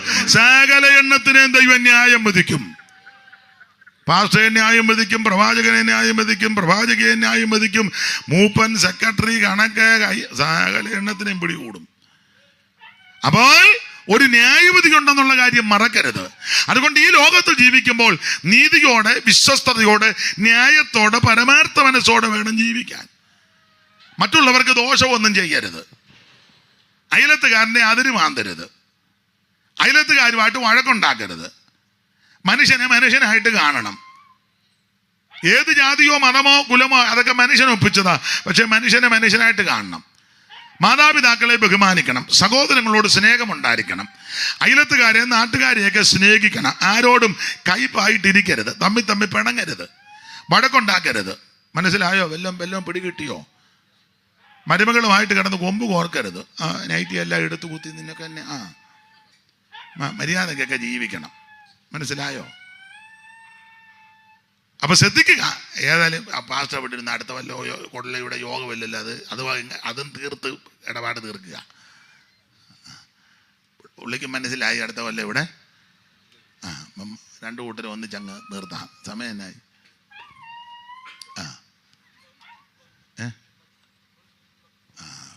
മതി. അപ്പൊ ശ്രദ്ധിക്കുക, സകല ആൾക്കാരെയും ദൈവം ന്യായം വിധിക്കും. അതുകൊണ്ട് ദൈവമക്കളോട് പറയാം, സംസാരം ശ്രദ്ധിക്കണം, ചെയ്വനകൾ ശ്രദ്ധിക്കണം, ഇടപാടുകൾ ശ്രദ്ധിക്കണം, സഹകരണം ശ്രദ്ധിക്കണം. വാക്കുകളെ വരെ ദൈവം പിടിച്ച് ന്യായം വിധിക്കും. മൂഢാന്ന് പറഞ്ഞാൽ അറിയാമല്ലോ, നിസാരാന്ന് പറഞ്ഞാൽ അറിയാമല്ലോ. ആകയാൽ സകല ആൾക്കാരും വളരെ ഭയത്തോടെ വേണം ദൈവത്തെ സേവിക്കാൻ. ഒരു ന്യായവിധിയുണ്ട്. ന്യായമായി വിധിച്ചാ പ്രതിഫലം തരുന്നത്. അധികം വിവരിക്കുന്നില്ല. ഒന്ന്, മരിക്കും. രണ്ട്, ഒരു ന്യായവിധിയുണ്ട്. ദൈവത്തിന് മഹത്വം. ന്യായവിധി എന്ന് പറഞ്ഞാൽ ന്യായം വിധിച്ചേച്ച് അതിൻ്റെ കൃത്യമായ പ്രതിഫലം തരും. ദുഷ്ടന്മാരെയും ദൈവം ന്യായം വിധിക്കും. ആ ന്യായവിധിയിൽ അറിയാം ആരൊക്കെ എങ്ങനെ ജീവിച്ചെന്ന്. അതുകൊണ്ട് ഇന്ന് രാത്രി എന്നെ കേൾക്കുന്ന പ്രിയപ്പെട്ടവരോട് പറയാം, നേരോടും വിശ്വസ്തയോടും ചൊവ്വോടുമൊക്കെ എല്ലാവരും ജീവിച്ചോണം. ദൈവത്തിൻ്റെ മഹത്വം. ഇല്ലെങ്കിൽ നരകത്തിനകത്ത് പോവും. വേറെ പുസ്തകം പഠിപ്പിക്കുന്ന തീപ്പൊയ്ക്ക എന്നൊക്കെയാണ് പറയുന്നത്. തീപ്പൊയ്ക്ക അങ്ങനെ എഴുതിയേക്കുന്നത്. എങ്ങനെ? തീപ്പൊയ്ക്ക, നരകം. ചൊല്ലി പറയുന്ന നരകമൊന്നും ഇല്ലെന്നാണ് പറയുന്നത്. വേറെ പുസ്തകം പഠിപ്പിക്കുന്നതും അതങ്ങനെ തന്നെ വിശ്വസിക്കുന്ന നരകമുണ്ട്. സ്തോത്രം. ആ യെശയ്യാ പ്രവചനം 14:9 ഒന്ന് വായിച്ചേ. 9 മുതൽ യെശയ്യാവ് 14:9 മുതൽ ഒന്ന് വായിച്ചേ. പെട്ടെന്ന് വാക്യം വായിച്ചു വിടുന്നേ ഉള്ളൂ.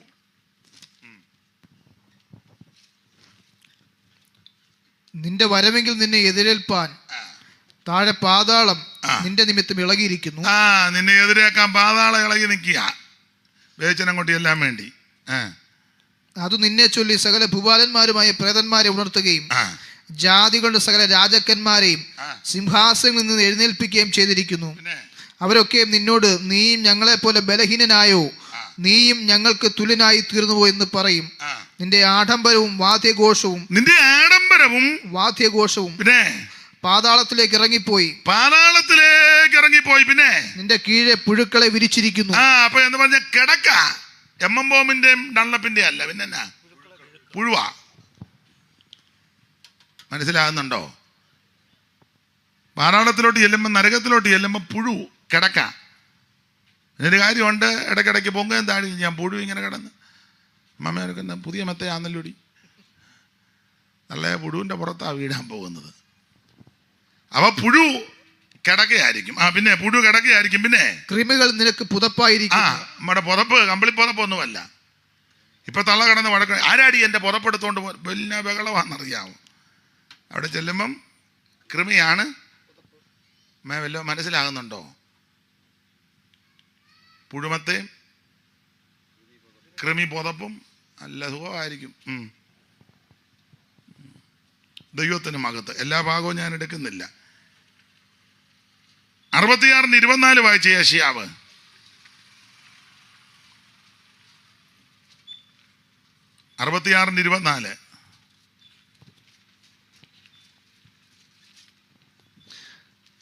അവർ പുറപ്പെട്ടു ചെന്ന് എന്നോട് അതിക്രമം ചെയ്ത മനുഷ്യരുടെ ശവങ്ങളെ നോക്കും.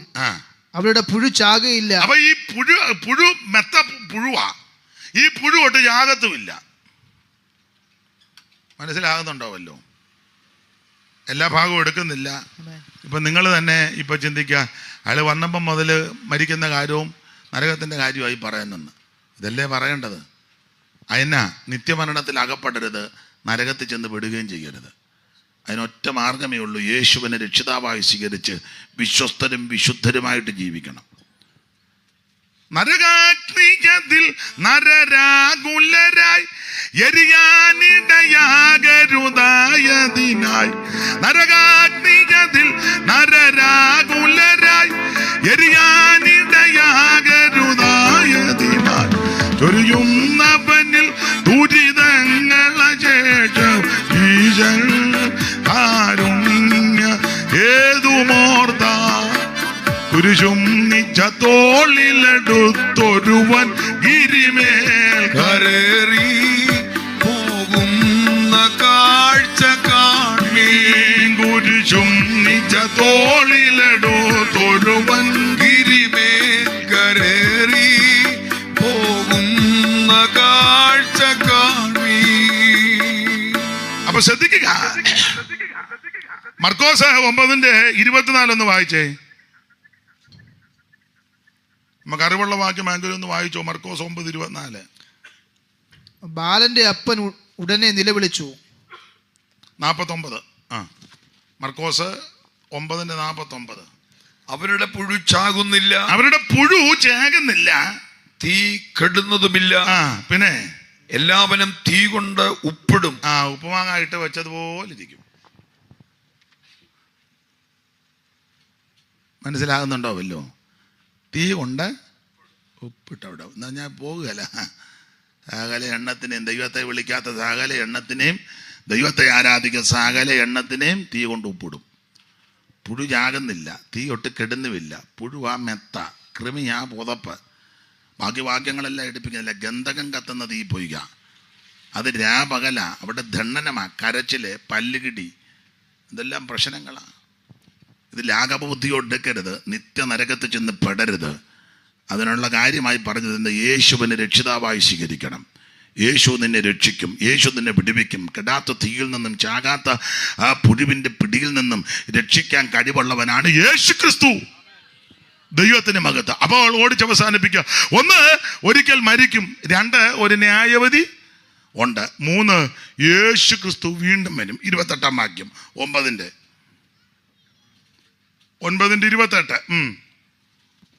അങ്ങനെ തന്നെ അനേകരുടെ പാപങ്ങളെ ചുമപ്പാൻ ഒരിക്കൽ അർപ്പിക്കപ്പെട്ട് തനിക്കായി കാത്തു നിൽക്കുന്ന രക്ഷയ്ക്കായി അവൻ പാപം കൂടാതെ രണ്ടാമതും പ്രത്യക്ഷനാകും. പാപം കൂടാതെ രണ്ടാമതും പ്രത്യക്ഷനാകും. യേശു ക്രിസ്തു രണ്ടാമതും പ്രത്യക്ഷനാകും. അപ്പൊ അതിന്റെ അർത്ഥം എന്നാ?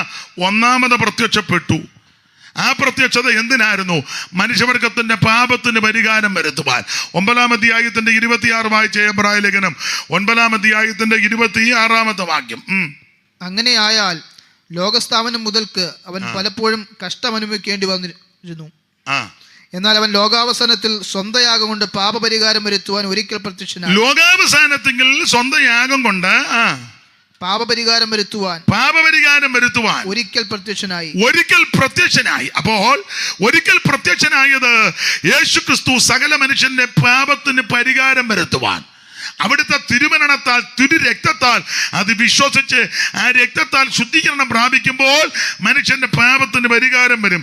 അത് വരുത്തുവാൻ യേശു ഒരിക്കൽ പ്രത്യക്ഷനായി. അവിടുന്ന് തിരുവെടുത്ത് പറഞ്ഞതുപോലെ ജനിച്ചു, ജീവിച്ചു, മരിച്ചു, അടക്കപ്പെട്ട്, തിരുവെടുത്ത് പറഞ്ഞതുപോലെ 3 ഉയർത്ത് അരിമശിഷ്യന്മാർക്ക് പ്രത്യക്ഷപ്പെട്ട് ഒടുവിൽ അന്ത്യകൽപ്പന കൊടുത്തവർ നോക്കി നിൽക്കുമ്പോൾ സ്വർഗത്തിലേക്ക് പോയി യേശു. ആ പോയ യേശു ഇനി എത്രയും താമസിക്കാതെ തിരിച്ചു വരും. അതാ രണ്ടാമത്തെ പ്രത്യക്ഷത. എന്തിനാ യേശു തിരിച്ചു വരുന്നത്? ഈ വാക്യത്തിൽ കാണുന്നത് കാത്തിരിക്കുന്നവരുടെ രക്ഷയ്ക്ക്. ആ വാക്യം വായിച്ചേ.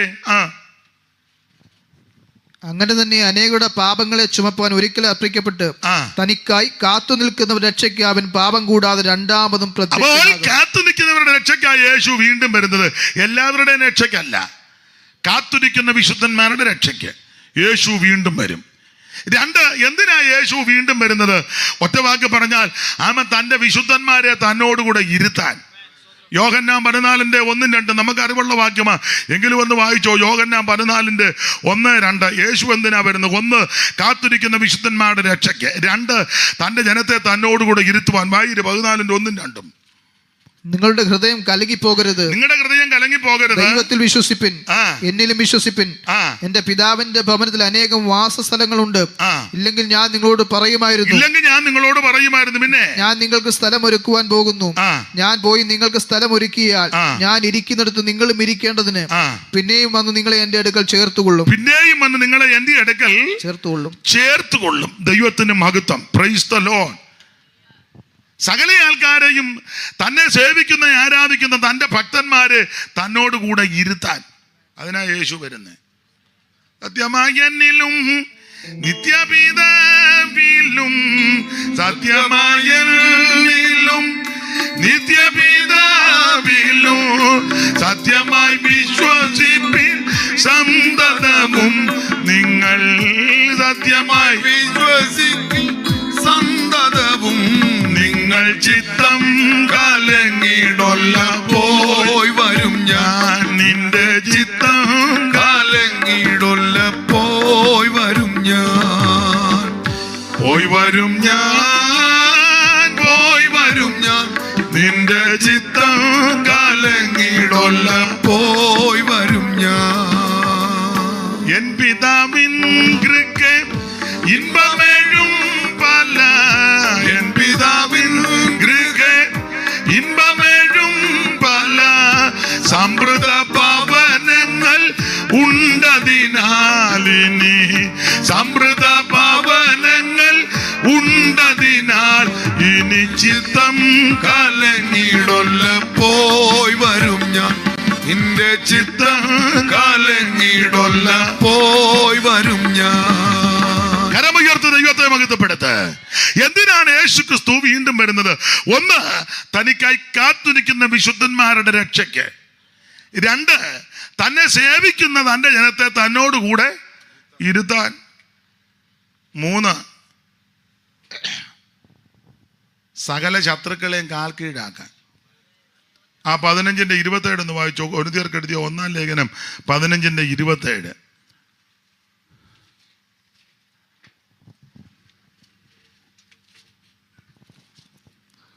സകലത്തെയും അവന്റെ കാൽ കീഴാക്കിയിരിക്കുന്നുണ്ടല്ലോ. സകലം അവന് കീഴ്പ്പെട്ടിരിക്കുന്നു എന്ന് പറഞ്ഞാൽ സകലത്തെയും കീഴാക്കി കൊടുക്കുവാൻ ഒഴികെ അത്ര സ്പഷ്ടം. സകലത്തെയും അവൻ കാൽ കീഴാക്കാൻ, സകല വിഷയത്തിന്മേലും ജയമെടുക്കാൻ, സകലത്തെയും കാൽ കീഴാക്കാൻ യേശു വീണ്ടും വരും. എന്തിനാ യേശു വീണ്ടും വരുന്നത്? 4, തൻ്റെ ജനത്തെ തന്നോട് അനുരൂപപ്പെടുത്താൻ.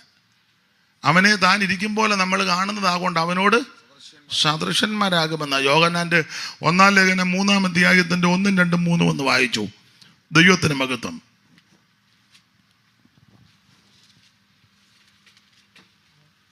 പെട്ടെന്ന് വായിച്ചു, നിർത്താൻ പോവുക. കാൺമിൻ നാം ദൈവമക്കൾ എന്ന് വിളിക്കപ്പെടുവാൻ പിതാവ് നമുക്ക് എത്ര വലിയ സ്നേഹം നൽകിയിരിക്കുന്നു. അങ്ങനെ തന്നെ നാം ആകുന്നു. ലോകം അവനെ അറിഞ്ഞിട്ടില്ലായിക്കൊണ്ട് നമ്മയും അറിയുന്നില്ല. പ്രിയമുള്ളവരെ, നാം ഇപ്പോൾ ദൈവമക്കളാകുന്നു. നാം ഇന്നതാകുമെന്ന് ഇതുവരെ പ്രത്യക്ഷമായില്ല. അവൻ പ്രത്യക്ഷനാകുമ്പോൾ നാം അവനെ താൻ ഇരിക്കും പോലെ തന്നെ കാണുന്നതാകൊണ്ട് അവനോട് സദൃശന്മാരാകും. അവനോട് നമ്മൾ സദൃശന്മാരാകും. ദൈവത്തിന്റെ മഹത്വം. അപ്പൊ എന്തിനാ യേശു ക്രിസ്തു വരുന്നത്? നാം അവനോട് അനുരൂപപ്പെടാൻ, സദൃശന്മാരാകാൻ. ആർക്കും ഒരു സന്തോഷവും പ്രത്യാശയില്ല. അത് ഞാൻ പറഞ്ഞോണ്ട് ഇല്ല പിന്നെ എന്താ അത്യാവശ്യമാണെന്ന് അറിഞ്ഞില്ലേ?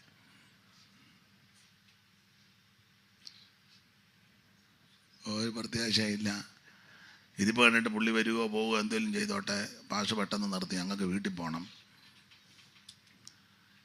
എന്തിനാണ് യേശു ക്രിസ്തു വീണ്ടും വരുന്നത്? ഇതൊക്കെയാ അതിലെ വിഷയം. ഒരു കാര്യത്തോടെ പറഞ്ഞങ്ങ് നിർത്താം. അത് നമുക്ക് എല്ലാം പ്രത്യാശയ്ക്കാം. മത്തായി 16:27 വായിച്ചു. എന്തിനാ യേശു വരുന്നത്? പറഞ്ഞങ്ങ് നിർത്തുക. മത്തായി 16:27. എന്തിനാ യേശു വരുന്നത്? മനുഷ്യപുത്രൻ തന്റെ പിതാവിന്റെ മഹത്വത്തിൽ തന്റെ ദൂതരുമായി വരും. മനുഷ്യപുത്രൻ തന്റെ മഹത്വത്തിൽ തന്റെ ദൂതന്മാരുമായിട്ട് വരും. അപ്പോൾ അവൻ ഓരോരുത്തരും അവനവന്റെ പ്രവൃത്തിക്ക് തക്കവണ്ണം പകരം നൽകും. പ്രതിഫലം തരാനാണ് യേശു വരുന്നത്. അന്ന് ഇവിടെ നമ്മൾ കർത്താവിന് വേണ്ടി ചെയ്തതും പ്രവർത്തിച്ചതും അതിനെല്ലാം പ്രതിഫലം തരും. ഒരു ഗ്ലാസ് പച്ചവെള്ളം കൊടുത്താൽ അതിനും പ്രതിഫലമുണ്ട്. പഴയ ഉപദേശിമാർ പറയുന്നത് ഞാനൊന്നുകൂടെ ആവർത്തിച്ച് കടമെടുക്കുക.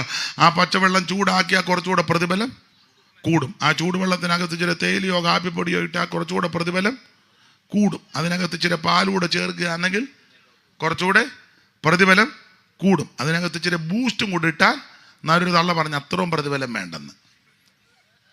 എന്നാൽ ചൂടുവെള്ളത്തിൻ്റെ എങ്കിലും കിട്ടട്ടെ. ദൈവത്തിൻ്റെ മഹത്വം. കർത്താവിന് വേണ്ടി എന്തെങ്കിലും ചെയ്താൽ, പ്രവർത്തിച്ചാൽ സൂക്ഷ്മം അതിന് പ്രതിഫലം തരും. പ്രതിഫലങ്ങൾ വിഭാഗിച്ചു കൊടുക്കും തൻ പേർക്കായി പാർത്തല്ലേ വിശ്വസ്തരായി. പ്രതിഫലങ്ങൾ വിഭാഗിച്ചു കൊടുക്കും തൻ പേർക്കായി പാർത്തല്ലേ വിശ്വസ്തരായി. ജീവിതം ചെയ്താൽ ശുദ്ധിമാന്മാർ ഗണം വാങ്ങിയിടും സമ്മാനം ആ സദസ്സിൽ. ജീവിതം ചെയ്താൽ ശുദ്ധിമാന്മാർ ഗണം വാങ്ങിയിടും സമ്മാനം ആ സദസ്സിൽ. ഹല്ലേലൂയാ ജയം, ഹല്ലേലൂയാ ജയം, അല്ലേലെല്ലാം അങ്ങ് തീർന്നു പോകൂ. ഹല്ലേലൂയാ ജയം, ഹല്ലേലൂയാ ജയം, അല്ലേലെല്ലാം അങ്ങ് തീർന്നു പോകൂ. ഓ മനസ്സനാകണം നോക്കി നോക്കി നിന്ന് അത്ഭുതപ്പെട്ടിടും ആ സദസ്സിൽ. ഓ മനസ്സനാകണം നോക്കി നോക്കി നിന്ന് അത്ഭുതപ്പെട്ടിടും ആ സദസ്സിൽ. ഇന്ന് രാത്രി എന്നെ കേൾക്കുന്ന പ്രിയരെ, യേശുക്രിസ്തു വീണ്ടും വരും. എന്തിന്? തിരുസഭയെ ചേർക്കാൻ, പ്രതിഫലം കൊടുക്കാൻ, തന്നോട് അനുരൂപപ്പെടുത്തുവാൻ, താൻ ഇരിക്കുന്ന ഇടത്ത് നമ്മളെ ഇരുത്തുവാൻ യേശു വീണ്ടും വരും. ആ വരവിൽ ആരും കൈവിടപ്പെട്ടു പോകരുത്. അതിന് ചെയ്യേണ്ട പ്രധാനപ്പെട്ട കാര്യം മാനസാന്തരപ്പെട്ട് യേശുവിനെ രക്ഷിതാവായി സ്വീകരിക്കണം. 2, വെള്ളത്തിൽ മുങ്ങി പിതാവിൻ്റെയും പുത്രൻ്റെയും പരിശുദ്ധാത്മാവിൻ്റെ നാമത്തിൽ സ്നാനപ്പെടണം. 3, കർക്കശമായി വേർപാട് പാലിക്കണം. അത് കഴിഞ്ഞ് ആമന് ഉപദേശമാണ് അഭിഷേകം പ്രാപിക്കണം, തിരുമേശ എടുക്കണം, കൂട്ടായ്മ ആചരിക്കണം, പ്രാർത്ഥന കഴിക്കണം, ഓരോ ദിവസവും വിശുദ്ധ ജീവിതം നയിക്കണം, ഓരോ ദിവസവും മാനസാന്തരപ്പെട്ട് ദൈവത്തോടും മനുഷ്യരോടും കുറ്റമറ്റ മനസ്സാക്ഷിയോടെ ജീവിച്ച് അനുദിനം മാനസാന്തരപ്പെട്ട് കർത്താവിൻ്റെ വരവിനായിട്ട് നോക്കി പാർക്കണം.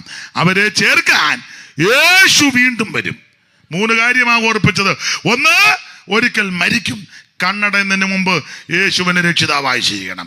2, ഒരു ന്യായവിധിയുണ്ട്, വാക്കും പ്രവൃത്തിയും ചെയ്വനകളൊക്കെ ശ്രദ്ധിച്ചും സൂക്ഷിച്ചും വേണം. 3, യേശു വീണ്ടും വരും. ആ വരവിൽ ആരും കൈവിടപ്പെട്ടു പോകരുത്. ആമേൻ. വരവിൽ എല്ലാവരും എടുക്കപ്പെടണം. കരമുയർത്തി ദൈവത്തെ മഹത്വപ്പെടുത്താം. എല്ലാവരും ദൈവത്തെ അല്പസമയം സ്തുതിച്ചാട്ടെ. ഈ മഹായോഗത്തിൽ എത്രത്തോളം ദൈവത്തിന്റെ കൃപ ചൊരിഞ്ഞല്ലോ. തന്റെ ദാസനെയും കുടുംബത്തെയും പ്രിയപ്പെട്ടവരെയും കൂട്ടുവേലക്കാരെ ദൈവം ഇതുവരെ ബലപ്പെടുത്തി. എല്ലാവരും അല്പസമയം ദൈവത്തെ സ്തുതിച്ചാട്ടെ. എല്ലാവരും അല്പസമയം ദൈവത്തിന് മഹത്വം കൊടുക്കുക. ഹല്ലേലൂയ. ആ പഴയ പാട്ടിന്റെ ചരണം എല്ലാവരോടും ചേർന്ന് കൈയടിച്ച് പാടാം. നിങ്ങൾ ഇരുന്നുകൊണ്ട് പാടിയാൽ മതി. ഞങ്ങളിവിടെ ഇരിക്കുന്നവരെ എഴുന്നേക്കുക. എല്ലാവരോടും എഴുന്നേറ്റാൽ നിങ്ങളെല്ലാം ഇറങ്ങിപ്പോകും. ആകെ കുറച്ച് പേരേ ഉള്ളൂ. അപ്പം നിങ്ങൾ ഇരുന്നാൽ മതി, ഞങ്ങൾ എഴുന്നേക്കാം. അപ്പോൾ കൈയടിച്ച് 2 ശീല് പാടിയാ മതി.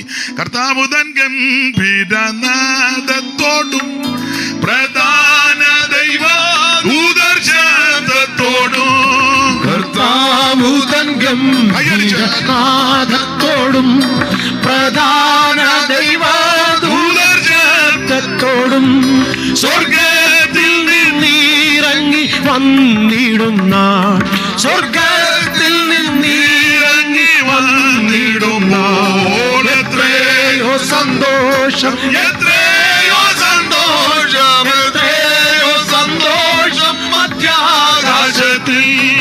എത്രയോ സന്തോഷം, എത്രയോ സന്തോഷം, എത്രയോ സന്തോഷം മധ്യാകാശത്തിൽ.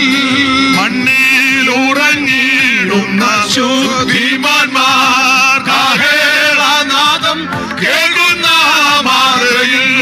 മണ്ണിലുറങ്ങിടുന്ന ശുദ്ധിമാന്മാർ കാഹളനാദം കേൾക്കുന്ന മാത്രയിൽ പെട്ടെന്നുയർത്തുവാനിൽ ചേർന്നിടുമേ, പെട്ടെന്നുയർത്തുവാനിൽ ചേർന്നിടുമേ. തീരാത്ത സന്തോഷം, തീരാത്ത സന്തോഷം, തീരാത്ത സന്തോഷം പ്രാപിക്കും അവർ. തീരാത്ത സന്തോഷം, തീരാത്ത സന്തോഷം, തീരാത്ത സന്തോഷം പ്രാപിക്കും അവർ. രാജത്വം പ്രാപിച്ചു തൻ ഭൂതലത്തിൽ ആയി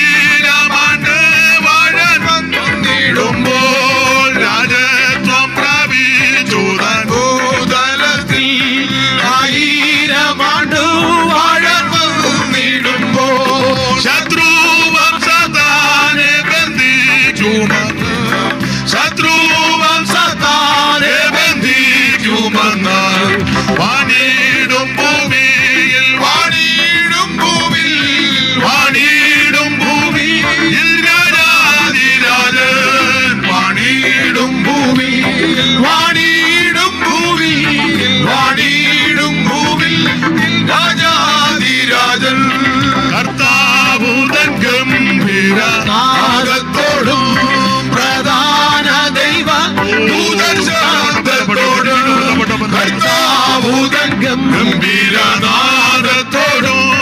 പ്രധാന ദൈവ ദൂതശബ്ദത്തോടും സ്വർഗ്ഗത്തിലിറങ്ങി വന്നിടുമ്പോൾ സ്വർഗ്ഗത്തിൽ നിന്നിറങ്ങി വന്നിടുമ്പോൾ എന്തെന്തു സന്തോഷം എന്തെന്തു സന്തോഷം എന്തെന്തു സന്തോഷം നാം അവർക്ക് എത്രയോ സന്തോഷം എത്രയോ സന്തോഷം എത്രയോ സന്തോഷം ആകാശത്തിൽ എത്രയോ സന്തോഷം എത്രയോ സന്തോഷം എത്രയോ സന്തോഷം മധ്യാകാശത്തിൽ കരമുയർത്തി ഹല്ലേലൂയ പാടാം. ഹല്ലേലൂയ. ഒരിക്കൽ കൂടി ഹല്ലേലൂയ പാടാം. ഹല്ലേലൂയ. ഇരിക്കാം.